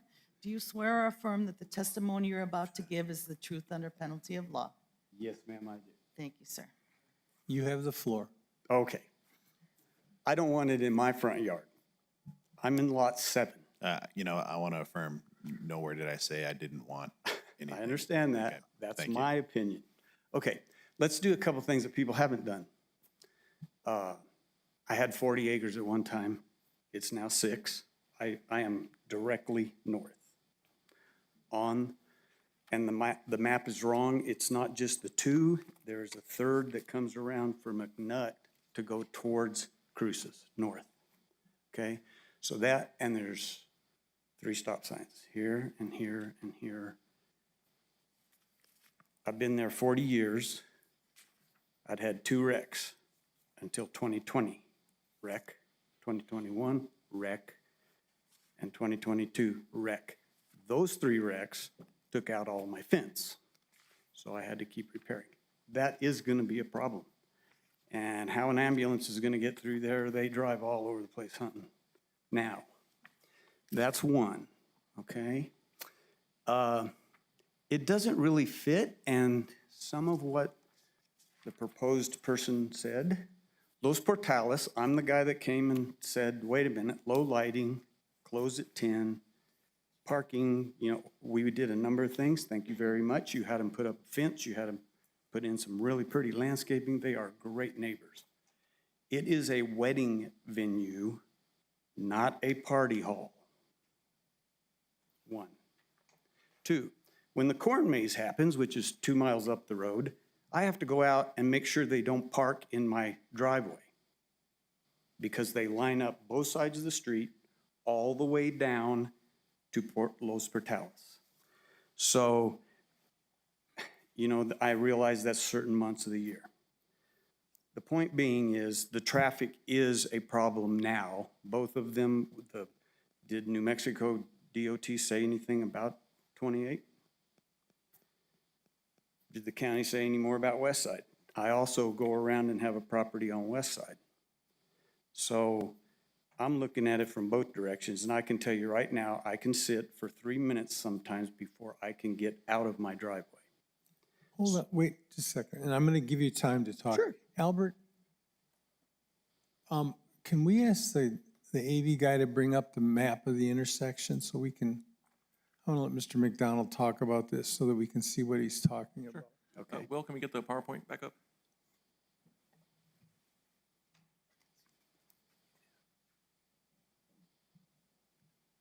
Let me know which map works for you. That one? Yeah, let's use that one. You got the mouse right here. Okay. Let- All right, great. Go to the one with the numbered parcels. Right there.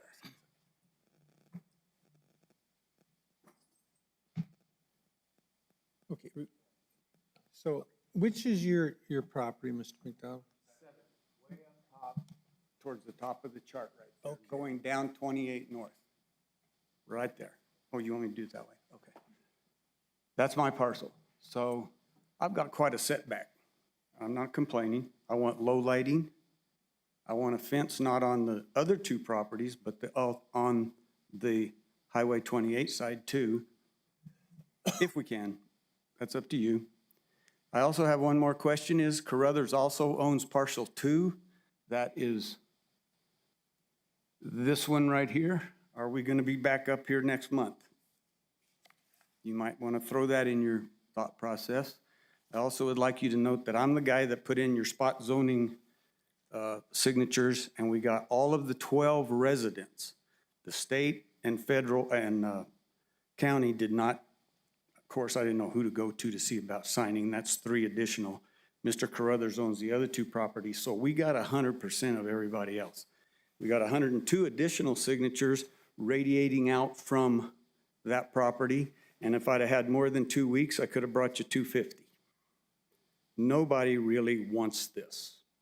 I know you have to follow the rules, but we're here to tell you, and I don't think you can, I'm an ex-contractor retired, I don't think you can take that 1.5 acres, put a 10,000 square foot building on it, have enough parking, and what about the big delivery trucks that show up and have to make the turn in the tiny little corner that he's proposing them to do right here off of the entrance, the egress?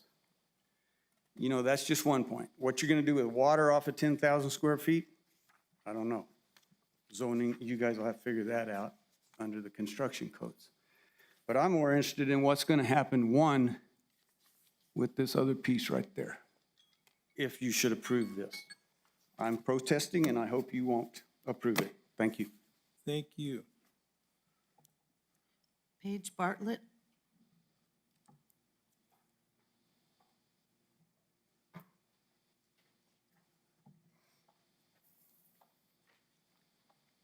Please state your name and address for the record. Paige Bartlett, 1519 Highway 28. Okay, please raise your right hand.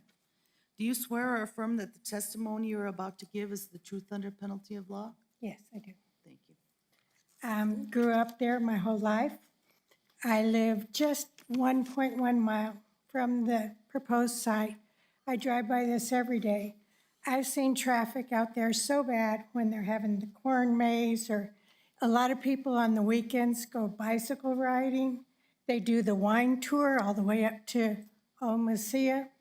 I want to say that nobody comes to the valley to spend money at a Family Dollar. They'll go to the corn maze, they'll go to the wineries, they'll spend money there. They'll go to the wedding venue. Everything is green. This Family Dollar is not going to plant green grass. There's nobody going to be picnicking in the parking lot. We also have additional traffic that's coming from the border because Art Craft and Country Club are so overflowed that we're getting semis coming through McNutt to 28. I drive by this every day. We have stores just a half mile down the road. I don't care where I buy my milk, if it's in Texas or New Mexico, I'm going to be driving anyway. And I hope you say no. Thank you. Thank you. Joseph Trujillo?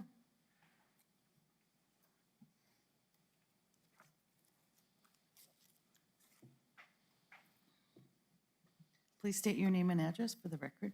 My name is Joseph Trujillo, 11808 Gwen Evans Lane, El Paso, Texas. Okay. Do you swear or affirm that the testimony you're about to give is the truth under penalty of law? Yes. Thank you, sir. Okay. Thank you very much, gentlemen. The reason I'm up here, and I'm not going to reiterate what's happened here. There's a lot of good arguments for keeping this a rural area. It took me 3 years to find the property. I'm one of those that has 2 lots that fall within 200 feet of this proposed change. And I have not yet built a house there. My intent is to build a house there. I've kept that, maintained the property as much as best I can. I still love that rural atmosphere. The thing that haven't been mentioned here is this is changing it from for all intents and purposes, this is an agricultural area. I'm not positive about this, but I'm pretty sure that that piece of property is taxed at the agricultural flat rate level. I'm not positive about that based on the records I could see. The owner has chosen to not use this as irrigatable land at this point. What you don't see on this land is all the EBID infrastructure that is there. He's seen one big canal out of there. There's another piece of that goes along our property lines that feeds you. So he chooses not to use it, benefit like that. So one of the arguments that first came up here for the proponent is, hey, it's not being used. He chooses to do that. Now, the biggest thing I've talked here is earlier today you had a motion that you're pretty contentious about dispensary or CPD growth, marijuana growth. Changing this and allow this to go commercial also opens up this building to have very similar atmosphere, same type of business. That makes me very concerned. Right now, it may be a Family Dollar. Don't know. It depends on what you approve it for. I'm concerned that later on, you change the commercial activity to allow that happen. That opens the way for that to begin. The second part is to call it mission creep or zone creep. There are the 3 properties that are right next to mine that are right next to this Dollar General. There's nothing to keep. Once you let this one go, the rest of those 3 properties that are along West Side Road, same argument can be made as, hey, we want to do retail. And that would definitely impact my properties that I have right there.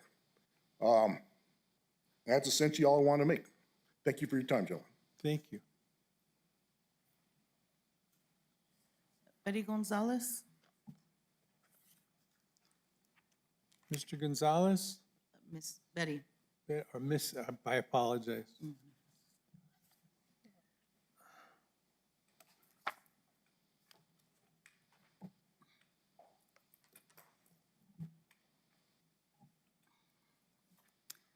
Please state your name and address for the record. Betty Gonzalez, 724 Duffer Lane, Anthony, New Mexico.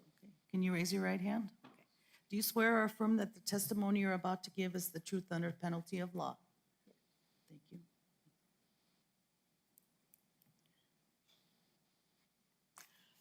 Good morning, Commissioners. You're going to pull that microphone down to you. Okay. Thank you. Is that better? Yep. Okay. The reason I'm here today is my daughter and I have property on West Side Road, just north of Vinton and West Side Road. And my daughter moved out there because it's a very peaceful place. She loves the country. But now that I'm retired, I have to spend some time assisting her in taking her son to school. He goes to school at Santa Teresa High School. And the bus does not run on his street. So, I mean, she takes him in the morning, and when she can't, she's a nurse. I do that. That's my chore, or I have to pick him up. And the traffic there at McNutt and West Side Road is just horrible. Sometimes I have to sit there in the morning for a few minutes because the traffic is just zooming back and forth. At that time, sometimes there's tractors, they're slowing down the traffic, there's buses, there's another school south of there, which is in Texas, but teachers come from all over the place. They're using that road. And it's just, it's a mess. And there are only yield signs, so when one person thinks he has the right, another one's already started. And it's really a bad situation. And to put a dollar store there, I can just imagine what kind of traffic problems there will be. And also on that particular corner, they have to fix that road often. And sometimes there are no lines to indicate, and it's a two lane road. Sometimes they just patch over it. They patch over the lines. So, you wonder, well, where is that line? And the road is narrow. So I really hope that you will consider not approving this. Like everyone else said, there's plenty of dollar stores within the area. We don't need any more. And I just want to read this from my daughter. She works and she wasn't able to be here. But she says, I'm writing this letter in response to a store that is seeking approval to be built on the corner of West Side Drive and Highway 28. I'm a resident of that area and disapprove of a proposed store being constructed in that location. There are already obstructed views when crossing the street from West Side Road to Highway 28. The road is extremely narrow on West Side Road, and a store would create more traffic and could potentially cause more car accidents. There's a very nice wedding venue across the street from the proposed store, not to mention nice homes. A store in the area would bring down the value of these homes. Highway 28 and the wineries bring in many tourists to New Mexico. A convenience store would be such an eyesore. My neighbors and I would appreciate a no vote on this proposition. And this is signed by my daughter, Catherine Hernandez. And I just hope that you will take all the input that you got today into consideration. There are very few places now where you can say there's peaceful areas, and this is certainly one of them. And we hope that we can keep it that way. Thank you so much. Thank you very much.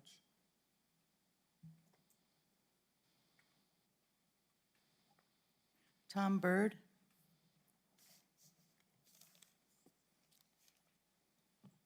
Good morning. Please state your name and address for the record. Thomas Byrd, 350 Casad. Please raise your right hand. Do you swear or affirm that the testimony you're about to give is the truth under penalty of law? I do. Thank you. Mr. Councilman, everybody, thank you for giving us the opportunity to come here. And this is a unified message that you're hearing in opposition to this. This is not anybody here wanting to do this. You talked about 20% of the votes surrounding. It's actually, like you said, 100%. Nobody anywhere near this wants it. You saw the pictures. It's been allowed. I've lived there for 10 years. It's been allowed for the last 10 years to basically be an eyesore. You saw the piles of rock, the stuff he's pulled in. It's like a horrific circus scene there. And now we're going to reward him by financially gaining with a sale and putting a commercial entity into a rural scene. I don't think we should do that. You saw the pictures. If you look in every single direction from that, you don't see where this would fit in. You see that historic church across the road that's a wedding venue that they keep calling a party center, which is not. They restored that dilapidated building and made it something nice, something to be proud of, to have in your community. There's farm fields, there's orchards, there's working horse ranchers, there's estates and ranchettes. It's surrounded by all that. Just a couple miles down the road, there are stores galore. It's not needed. We're not in need of a place to shop nearby, and we don't want a place to shop nearby. I won't spend a lot of time on that, but we moved out of places like that to live in a place like this. We don't want that to follow us into the area where we moved to. This is our dream, to live in a rural location. Mr. Byrd? Yes, sir. Make sure you're speaking into the microphone. I'm so sorry about that. Thank you. We moved into a rural part of the country to have a rural environment and live a rural life. We did this on purpose to move away from lights, traffic, congestion, noise, all that kind of stuff. None of us moved here expecting that that would move in after the fact. And so we're asking that you don't allow it to do so. We don't need it. We don't want it. Don't want it at all. And I'll finish kind of with this. We live in a democratic society. And so, we expect that the will of the people be heard and mostly heeded, right? So, that you see all the petition names from the surrounding landowners. Everybody that's spoken here, we don't want it. So that there's an overwhelming opposition against this. One person wants it. One person wants it. A multitude of people do not. So in closing, I will trust that you will do the right thing. Please, keep our country life country. Keep our rural environment rural. And do what you know is right in your heart and up here in your head. And please, vote no to this zone change. This isn't about money. This is about people's lives, their lifestyle, what they moved for. We don't need this here.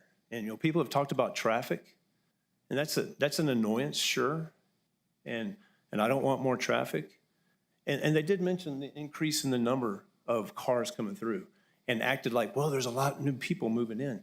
There's no new people moving into this area. This area has been landlocked forever. It's a lot of traffic coming up from the south out of Texas. It's because the maze is now there, and that thing creates a lot of traffic. And that's fine. That's good. It's good for all of us, except for those weekends where it's so congested we can't move around. But that's the increase in the traffic, not the fact that there's a lot of new people there. All these houses have been here for 20, 30 years. There's a new house here and there. Maybe there's 50 more people live in this area over the 10 years I've moved in. So this is not like an area that has built up and all of a sudden we need another shopping opportunity. We don't. Thank you very much for your time. Thank you. Alex Carruthers?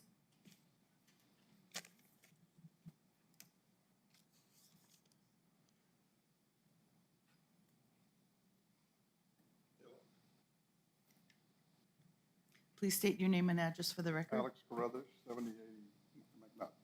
Alrighty. Do you swear or affirm that the testimony you're about to give is the truth under penalty of law? Yes. And you raised your right hand? Yes. Okay, thank you, sir.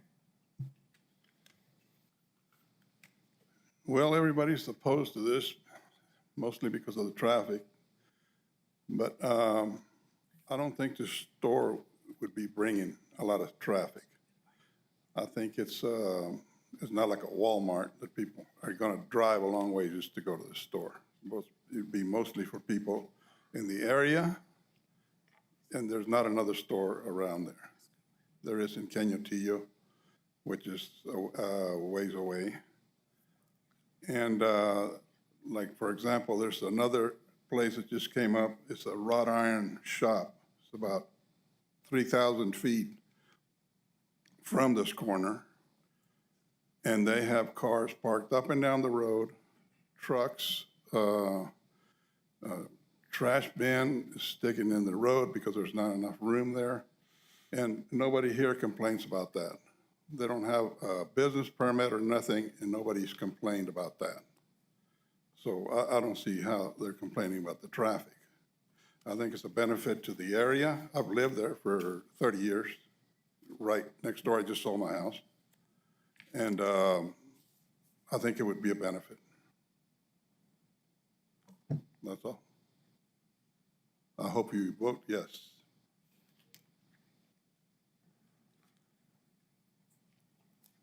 Alex Uranga?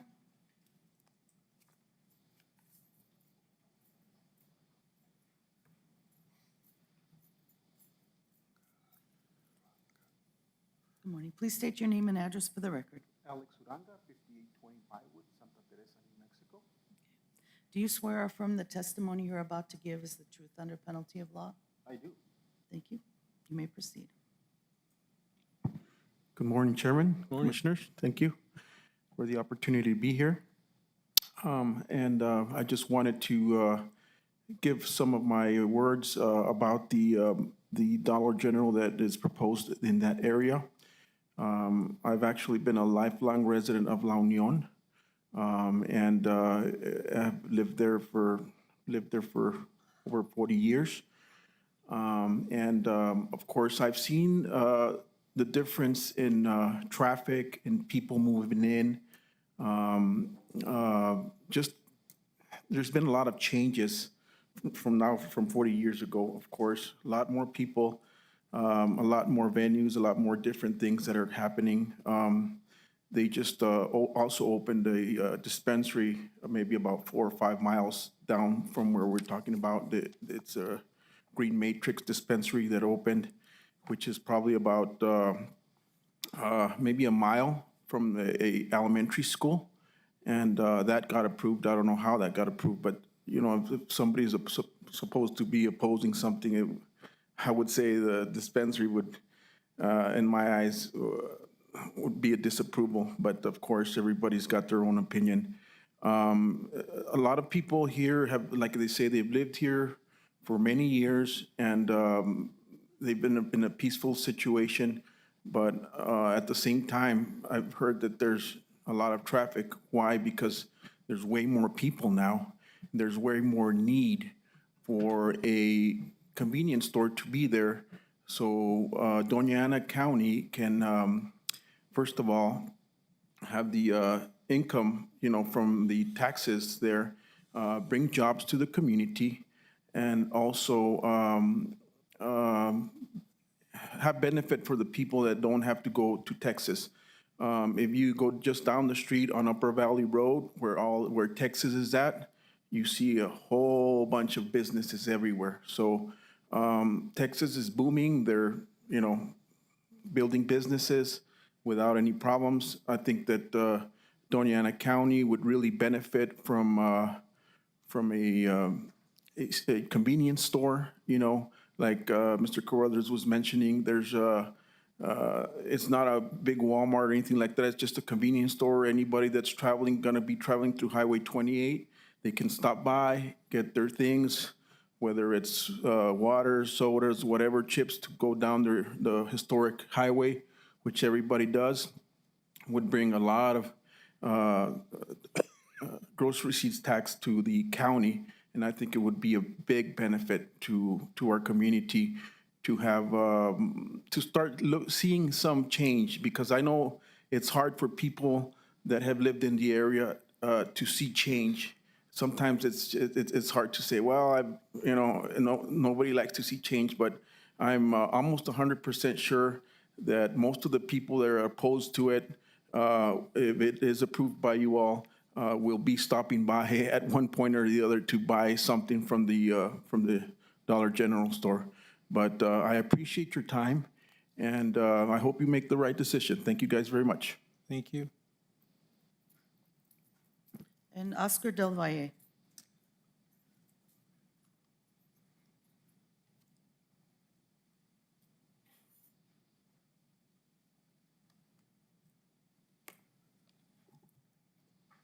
Please state your name and address for the record. Oscar Del Valle, 300 Highway 28. Okay, please raise your right hand. Do you swear or affirm the testimony you're about to give is the truth under penalty of law? Thank you. Hi, good morning.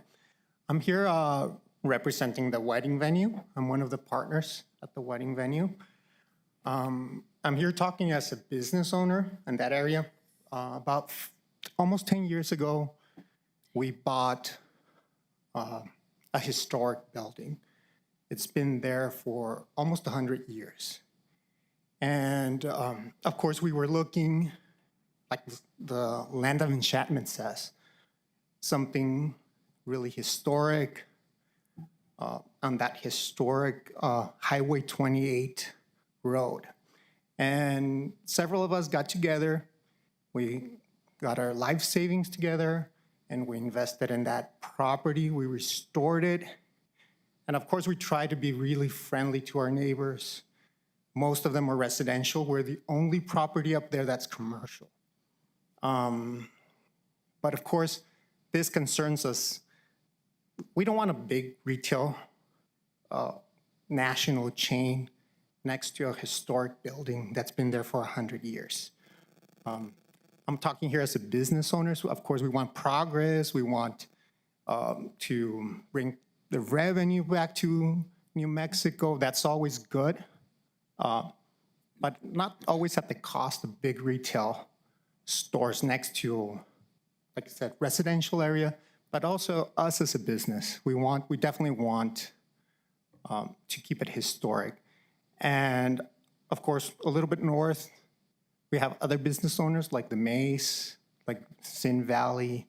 I'm sure they wouldn't appreciate this type of business next to that historic Highway 28 road. Again, I'm the only business, commercial, and I signed against it just because of the fact that we don't want that eyesore next to a historic building. Like you said, Mr. Casillas showed you the picture there. That's that old adobe building next to, right in front of this proposed retail Dollar General store. So we're just asking to keep it historic, keep that land of enchantment, and please vote no. What business do you represent? Los Portales. It's the wedding venue right across the proposal. And of course, Mr. Casillas, I've known Mr. Casillas since we got the approval, and I've known most of our neighbors there for years. And when we went through the zoning process, of course, we tried to meet all the requirements for the zoning, but at the same time, I think most of our neighbors appreciated that historic Highway 28 and conserving that building that's been there for almost 100 years. Okay, thank you. Thank you. That's it? Is that everybody? That is, Mr. Chair. Mr. Jackson, we'll give you time to respond if you wish.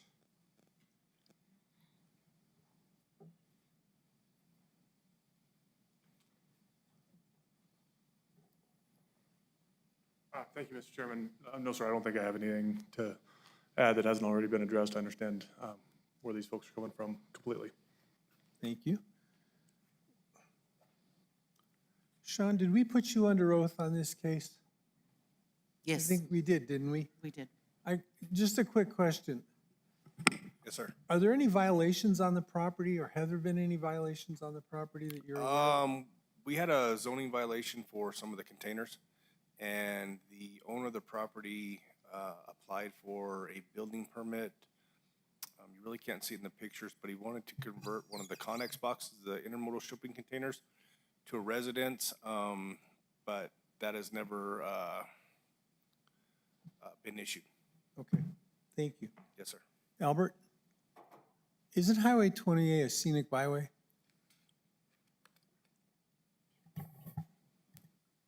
I believe it is. Are there any stipulations or regulations based on that because the county had to accept that designation? So does that put any limitations on what can be placed on that road?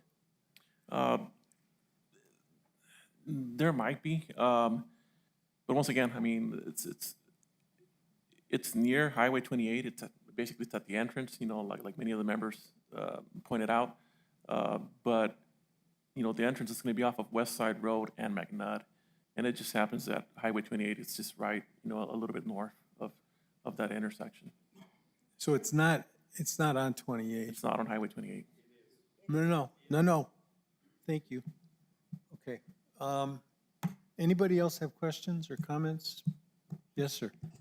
I do have a question, Mr. Chair. I believe this is also for Albert. Earlier in the presentation, you mentioned or referred to a case that is already, I believe it was Albuquerque versus, I'm sorry, I don't remember what it was. But does that hold precedent? Would that affect us legally in any way, shape, or form, depending on how we proceed? Yeah, I mean, that Albuquerque Commons case is just where we get a lot of our, one of the decisional criteria, which is that change of conditions. And in this case, what staff is saying is that as part of our recommendation for conditional approval, we're looking into that, and we're stating that the change of conditions have been the recent zone change in 2018 and the increase in traffic and in population.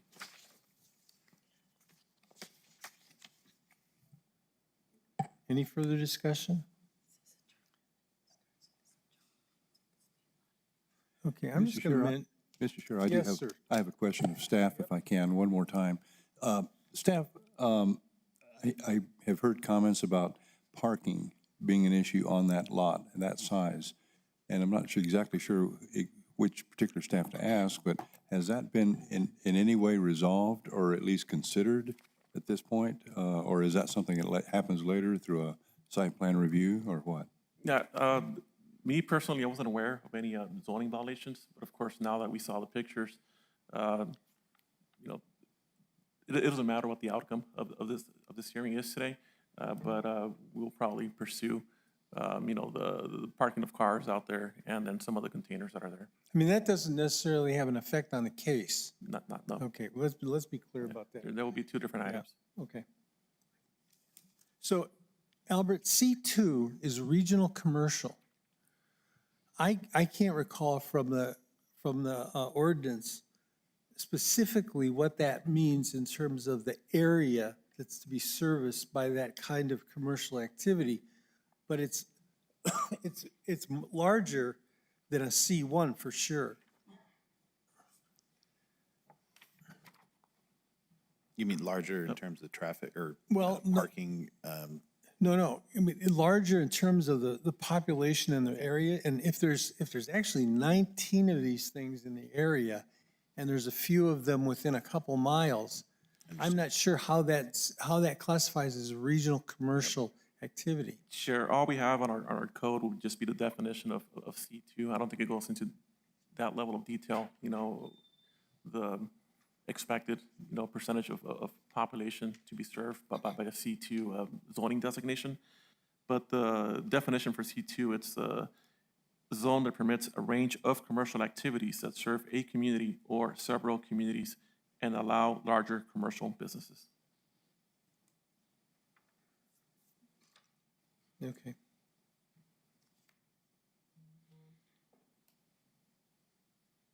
Okay, so another issue that I want to bring up is that I think it was in the, let me just check this for a second. I think it's in the application. In the application, page 10, the applicant said, the county comprehensive plan was reviewed for conformance with the preferred land use. This map is at a larger scale, but the site appears to be near the suburban and farm use preferences. So I went back and checked that. And what I found that the map that's shown in the applicant's printed material is under an aggressive growth scenario. If you look at a conservation or a moderate growth scenario, it doesn't show that area being developed. And further, if you look at the sector plan on page 52 of the comprehensive plan, it shows that this is supposed to be preserved agricultural area. So I'm having a problem with the consistency between the proposed use and the comp plan, even though it agrees with that idea of reducing leakage. So from a land use perspective, I've got a problem with this.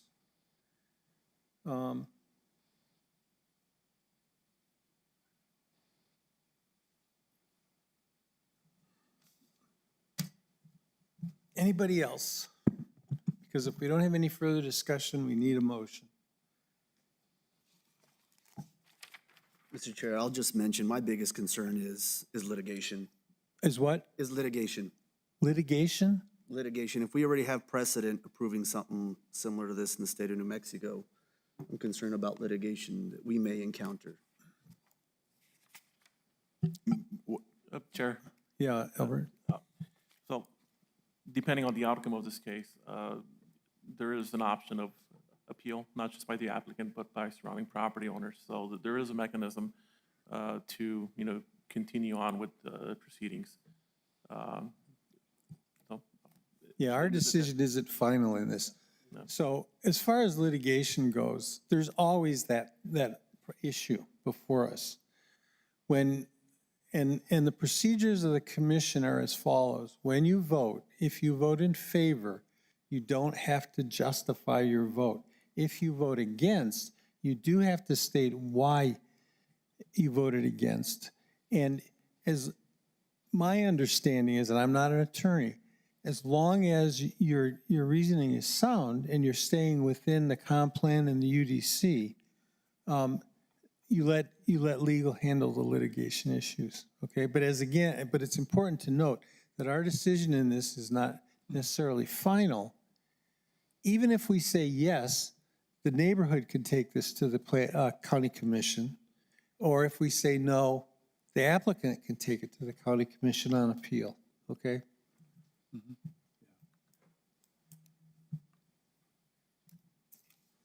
And again, if you make a motion, it doesn't indicate that you're in favor or opposed to the case. Mr. Chair, I'll make a motion. Based on the findings of fact, staff analysis, I move that the case Z 23-004, a zone change on a 1.5 acre parcel from T3 to C2, be approved with a conditional approval, and including the conditions outlined by the staff. Could I get a second, please? Second. Commissioner Underwood. Any further discussion?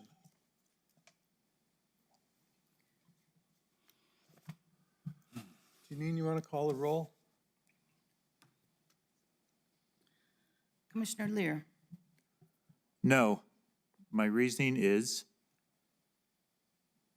even that there is a C1 parcel near this, I think approaches the definition of spot zoning. And also, when we consider our revised criteria for making decisions, I've failed to see where this contributes to the health, safety, and general welfare of the area, especially exemplified by the significant opposition that we've heard today. Commissioner Montañez, Yes. Commissioner Jimenez, Yes. Commissioner Underwood, Yes. and Chair Zerniak. I'm going to vote no, and I'm voting no for the following reasons. My reading of the comprehensive plan is that this proposal fails to comply with the land use portion of the plan. I think it is inconsistent with the surrounding area, particularly because it's a regional commercial request, not a local commercial. Or is it community commercial, C1? Yeah. I think that the citizens who have attended have indicated that there is a potential for harming a community welfare, and I think that they've shown that.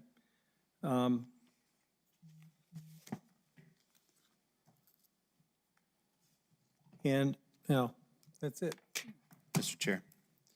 Hold Matt. on. So with two negative votes, it's defeated. May I please also just mention and commend the public for this,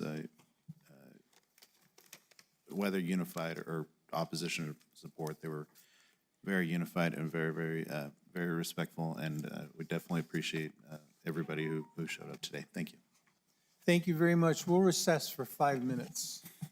Mr. Chair, since I will be recusing myself from a third case, I'm going to go ahead and disappear, and Okay. you probably won't even know. Thank you. Happy Mother's Day, everyone. Yes, with 4.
Oscar? While starting a whole nother company. Mario? Who's Oscar? Mario, would we get down to, when we get down here to commission input?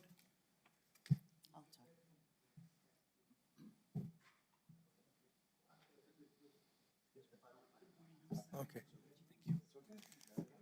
Okay, recess is over. Yes. We're back. Hello again, Chair and Commissioners. Our next case Your is, partner needs to swear you in. that's right, Please state your name for the record. Charlene Santisteban, 845 North Motel Boulevard, Las Cruces, New Mexico. All right, please raise your right hand. Do you swear or affirm the testimony you're about to give is the truth under penalty of law? Yes. Thank you.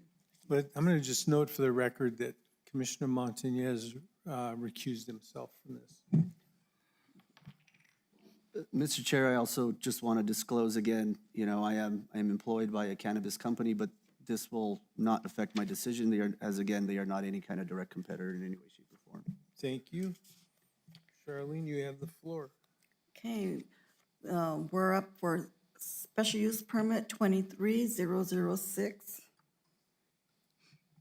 The owner is the applicant also, Matthew Bogie, at 9975 Sally Road, Las Cruces, New Mexico. It's a D1 zoning, low-density residential.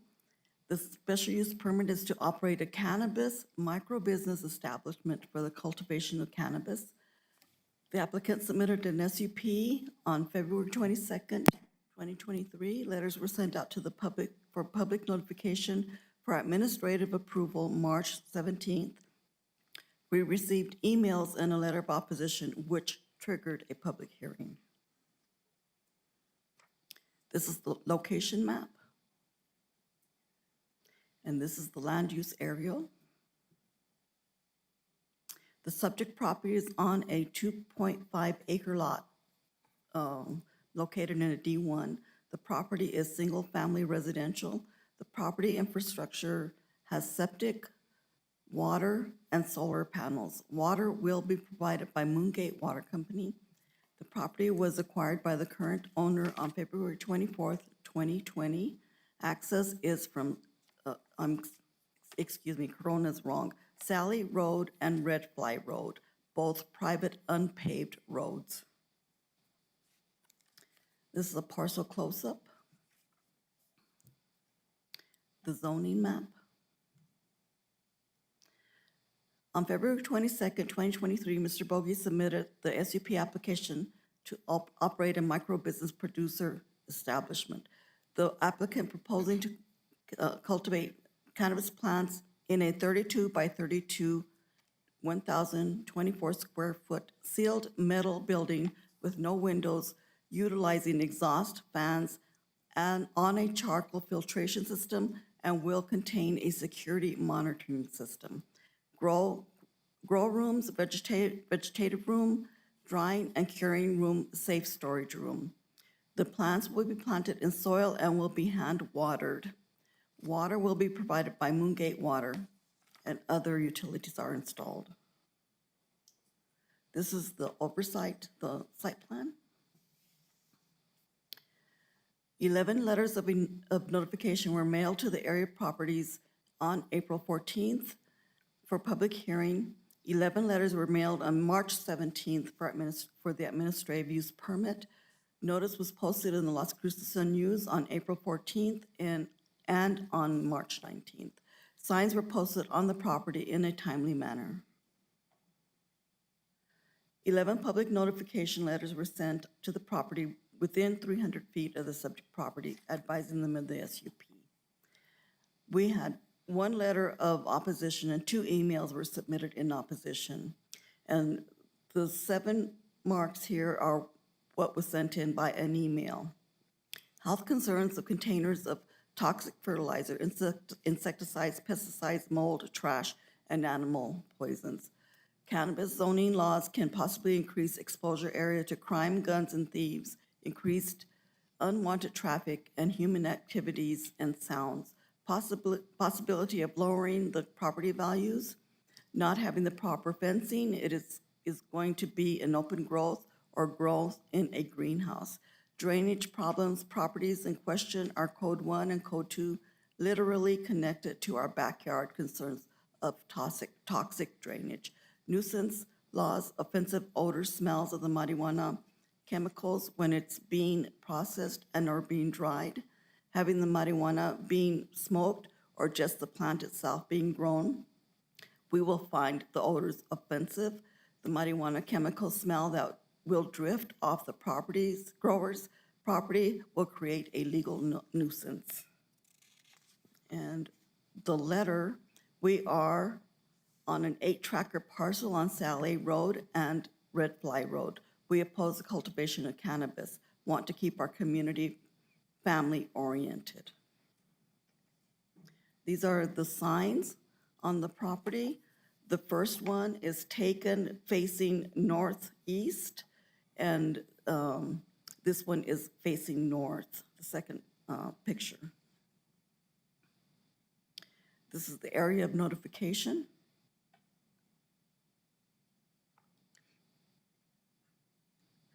And this is facing east. This is facing west.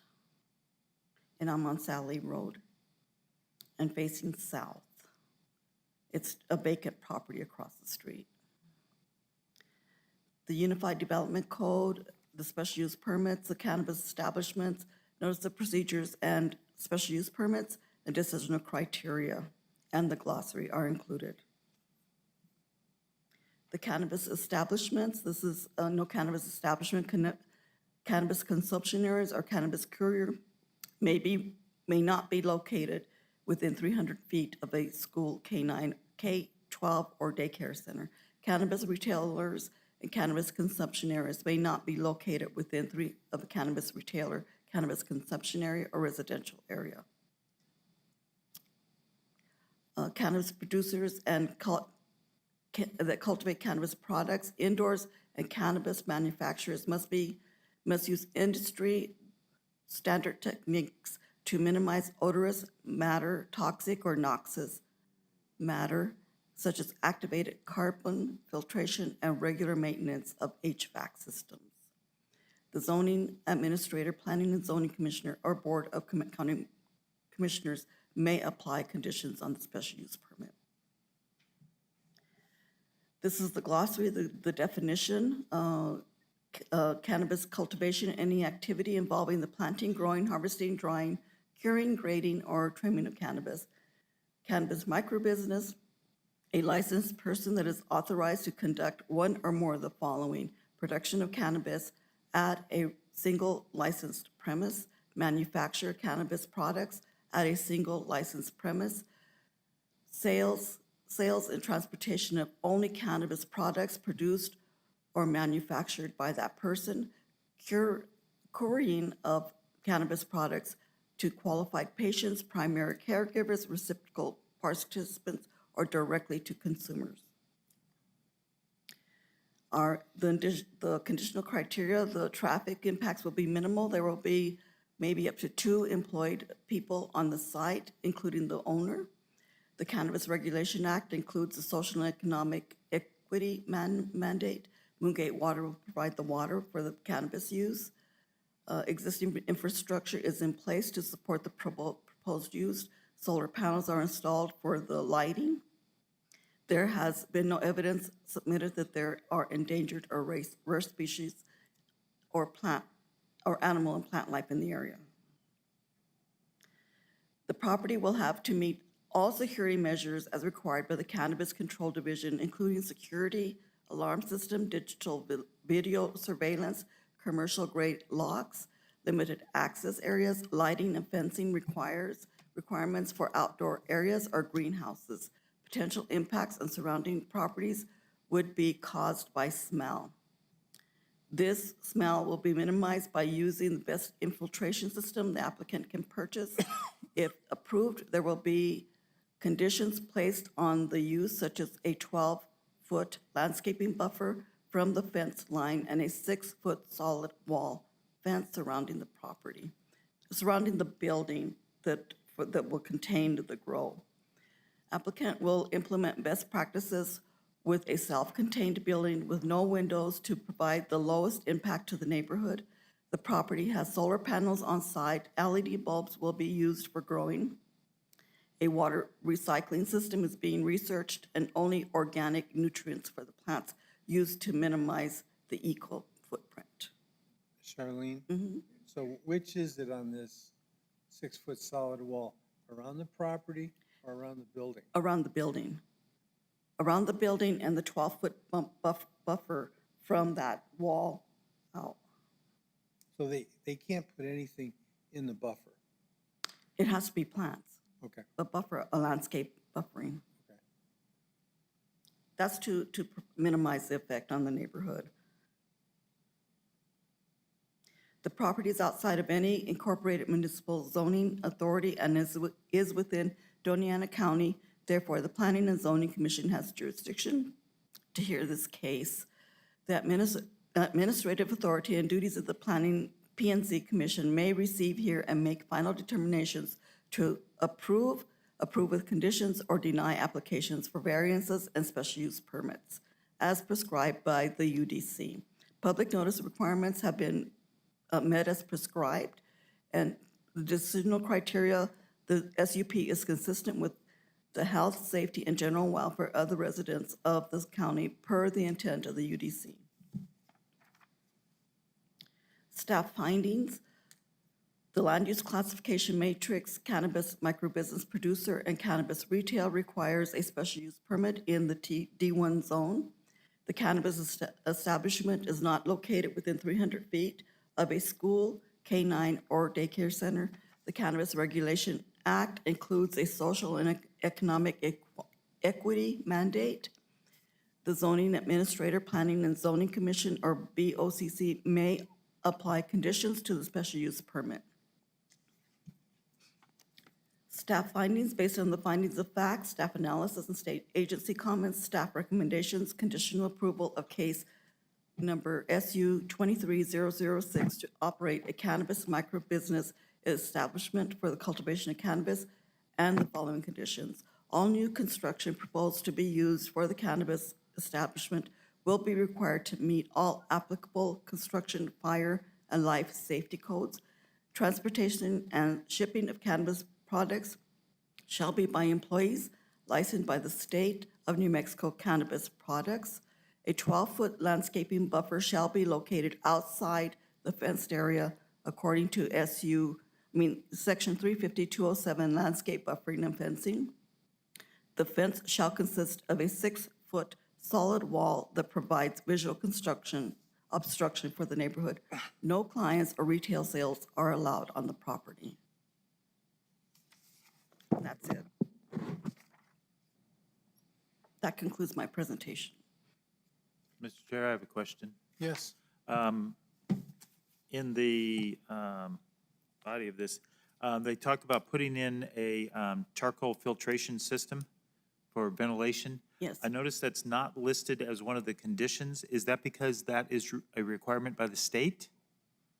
Yes, it's part of that, but that's what the applicant said in his narrative, so. Okay, so You that's a given, but because it's required by the state, we don't need to put it in as one of the conditions. Well, you can if you want.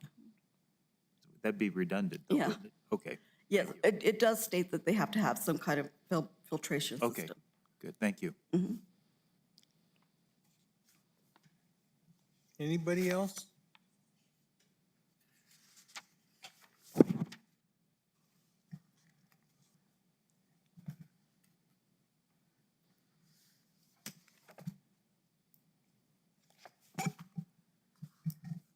Are we good? Okay, thank you, Charlie. Is it Mr. Bogey? Bogey. Your turn. You want to let them swear you in? Yes, sir. Please state your name and address for the record. Name's Matthew Bogey, address 9975 Sally Road, Las Cruces, New Mexico, 88011. Okay, please raise your right hand. Do you swear or affirm the testimony you're about to give? Blanked out now. It's all right. Is the truth under penalty of law? Yes, ma'am. Thank you, sir. Did you have anything you wanted to tell us? No, as she already stated, the building, it's gonna be a 32 by 32, completely sealed metal building. I'm gonna be doing the spray foam insulation in it to add to the sealing factor. It will be ran with the, thing you were just talking about, the filtration, the charcoal canister filtration system on it, in order to minimize all the smell, everything I've seen from a lot of these filtration systems. You can't smell it outside of the building when those systems are used and properly maintained. The reason for a sealed building is to also decrease my need for pesticides. I don't need pesticides if the pest can't give it in. Growing indoors also allows me to completely close off everything from outside so that I can control it all, not put any light pollution with any lights, So issues like that. your intent is to grow cannabis, but not sell it there? No, sir. I am going for a license strictly for growing courier, and it'll also allow the production of non-butane or I guess volatile gas derived concentrates. So it'll only be like a cold water solution making a concentrate, and that's all that will be allowed there. The license is for 200. It is a micro license. This is also not intended to be forever at this property. I just happen to own it, and this is a means to an end. Get it going and move it and get it away from my house and everybody else's house. But also as far as security goes, as she already stated, I will have all the security that the state requires. Plus, I am in talks with some of my friends who are former military, looking to start security companies and trying to see what I can do about kind of having them patrol the area, like do a small patrol, not something that's going to be overly intrusive to everybody, making everybody feel like they're in a police state, but something that'll make people feel a little bit safer about it being there, because there will be somebody watching, and it is on my property, so once this is up and going, I am on my property 24/7. So, other than needing to go buy groceries or something, but I am there and available for security purposes as well. My thumb works just as well as anybody else's to dial 911. Okay. Any I have a Dan? question. So this building will not have a floor in it. You're growing the plants in the dirt. No, sir, it'll be on a concrete foundation. The whole thing will be sealed off from outside. There will be concrete foundation, the building on top of it, split into 3 rooms to do the 3 different jobs that I will be needing to do within the building. So it will be on a concrete foundation. There will be a building permit needing to be pulled when we get to all that. Right now, I'm going through trying to save myself some money. I tried starting a company in 2021 that I sank $10,000 into, and I have not seen a dime back on that. It was a complete loss, thanks to the way the economy went. So I'm trying to go really slow on this one, and I've started here with let's lose $600 if I'm gonna lose. And then we'll expand that to the $2,000 for the state. And so My question was, are you growing the plants in the ground, or are they, is it like a raised bed? they'll kind be of in thing? pots. They'll be in pots? Yes. Okay, They'll all have their own separate pot. okay. I thought I saw somewhere in here that it was being grown in the ground. Said in No. soil. In Oh, it just soil. said In soil, yes, in Okay. soil, but it'll be in containers for each All right, individual plant. okay, thank you. No problem. Okay, thank you. Thank you. Anybody sign up to speak? Yes, Yes. ma'am. He also stated that he's going to hand water the plants to minimize the outflow of, Yes, there will be no runoff from the building. Okay. Lydia Balsina?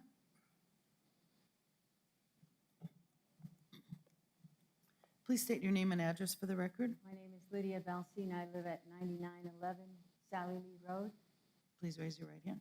Do you swear or affirm the testimony you're about to give is the truth under penalty of law? Thank you, ma'am.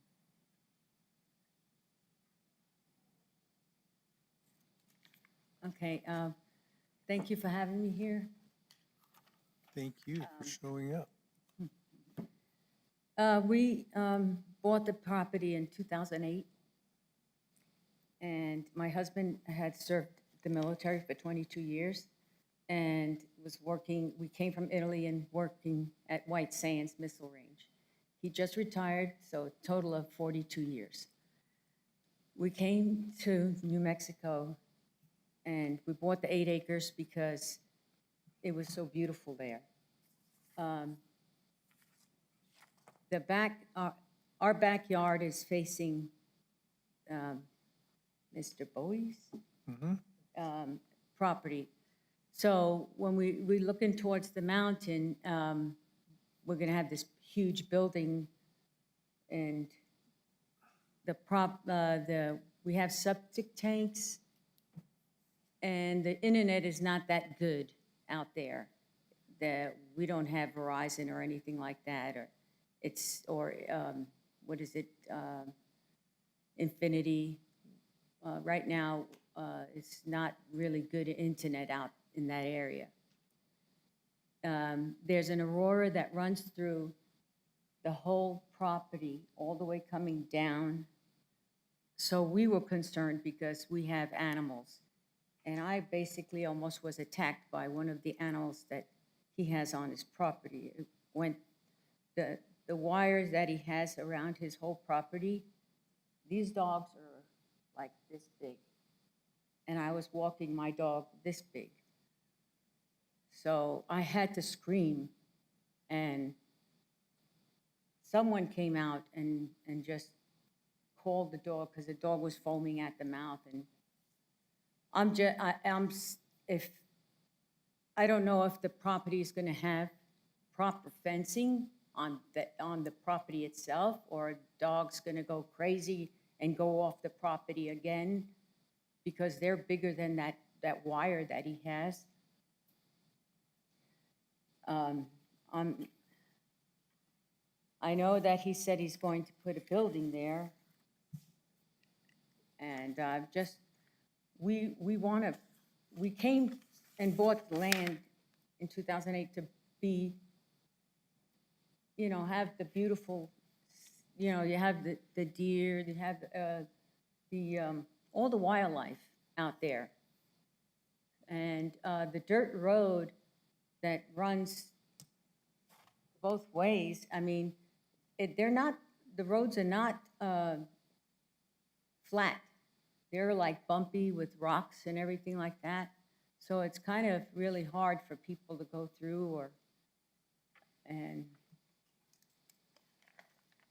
the septic tanks that we have to have out there, we don't have, great sewage things. We only have the septic tanks.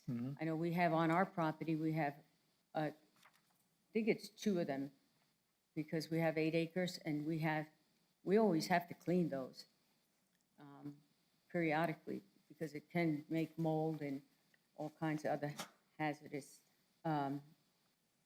insects and stuff. I'm just here because my husband is not feeling well. So usually he does all the talking and everything like that. So I'm here. So I hope you don't have this out there. It's just everywhere you go now in residential areas, it seems like everybody's allowed to do this. And I think way out there without the roads and everything, that's why we bought the land, to go way out there so that we don't have to have any commercial or any businesses going on out there. So I thank you for listening to me. Thank you. Mr. Bogie, did you want to respond? Okay, that's fine. Any questions or comments from the commission? Okay, we need a motion. Motion to approve. I'm sorry, let me get that before me once.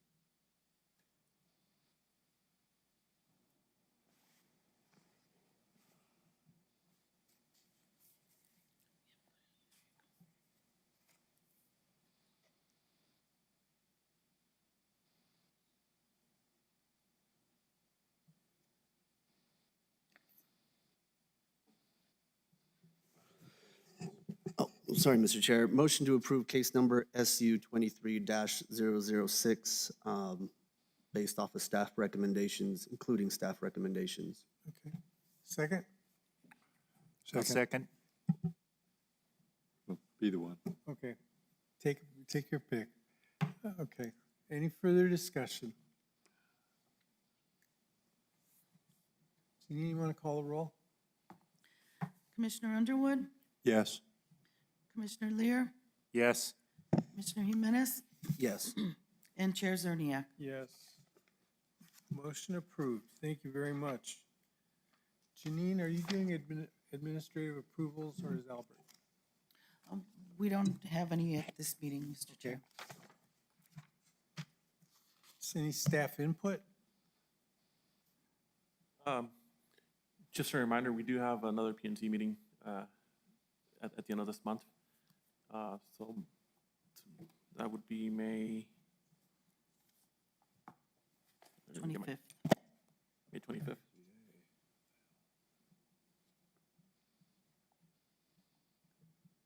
So May 25th and also June 8th, we will have cases. Okay. Commission input? No? Okay. Okay. Albert, I just want to mention on that, on the zone change case, would you make sure that you check on the scenic byway requirements? Yeah. Okay. And Mr., wait, what was his name? Was it Mr. McDonald? Spencer McDonald, Yeah, I think it was Mr. McDonald. who had the 40 acres now down to 8, right on Highway 28. Yeah. He mentioned that our maps were wrong. It showed us that Highway 28 does actually extend past that, that property. I'll double check into that. Okay, so if you want to check on that. But that means that the scenic byway would be affected. Okay, all right. Is there anything else? Mr. Chair, I just wanted to welcome our 2 new commissioners. Nice to have some new people on. Look forward to working with both of you. Feelings mutual. Thank you. Thanks to both of you for serving. It can get a little hairy in here at times. Okay, anything else? No, Mr. Chair. I'll stand adjourned. Thank you.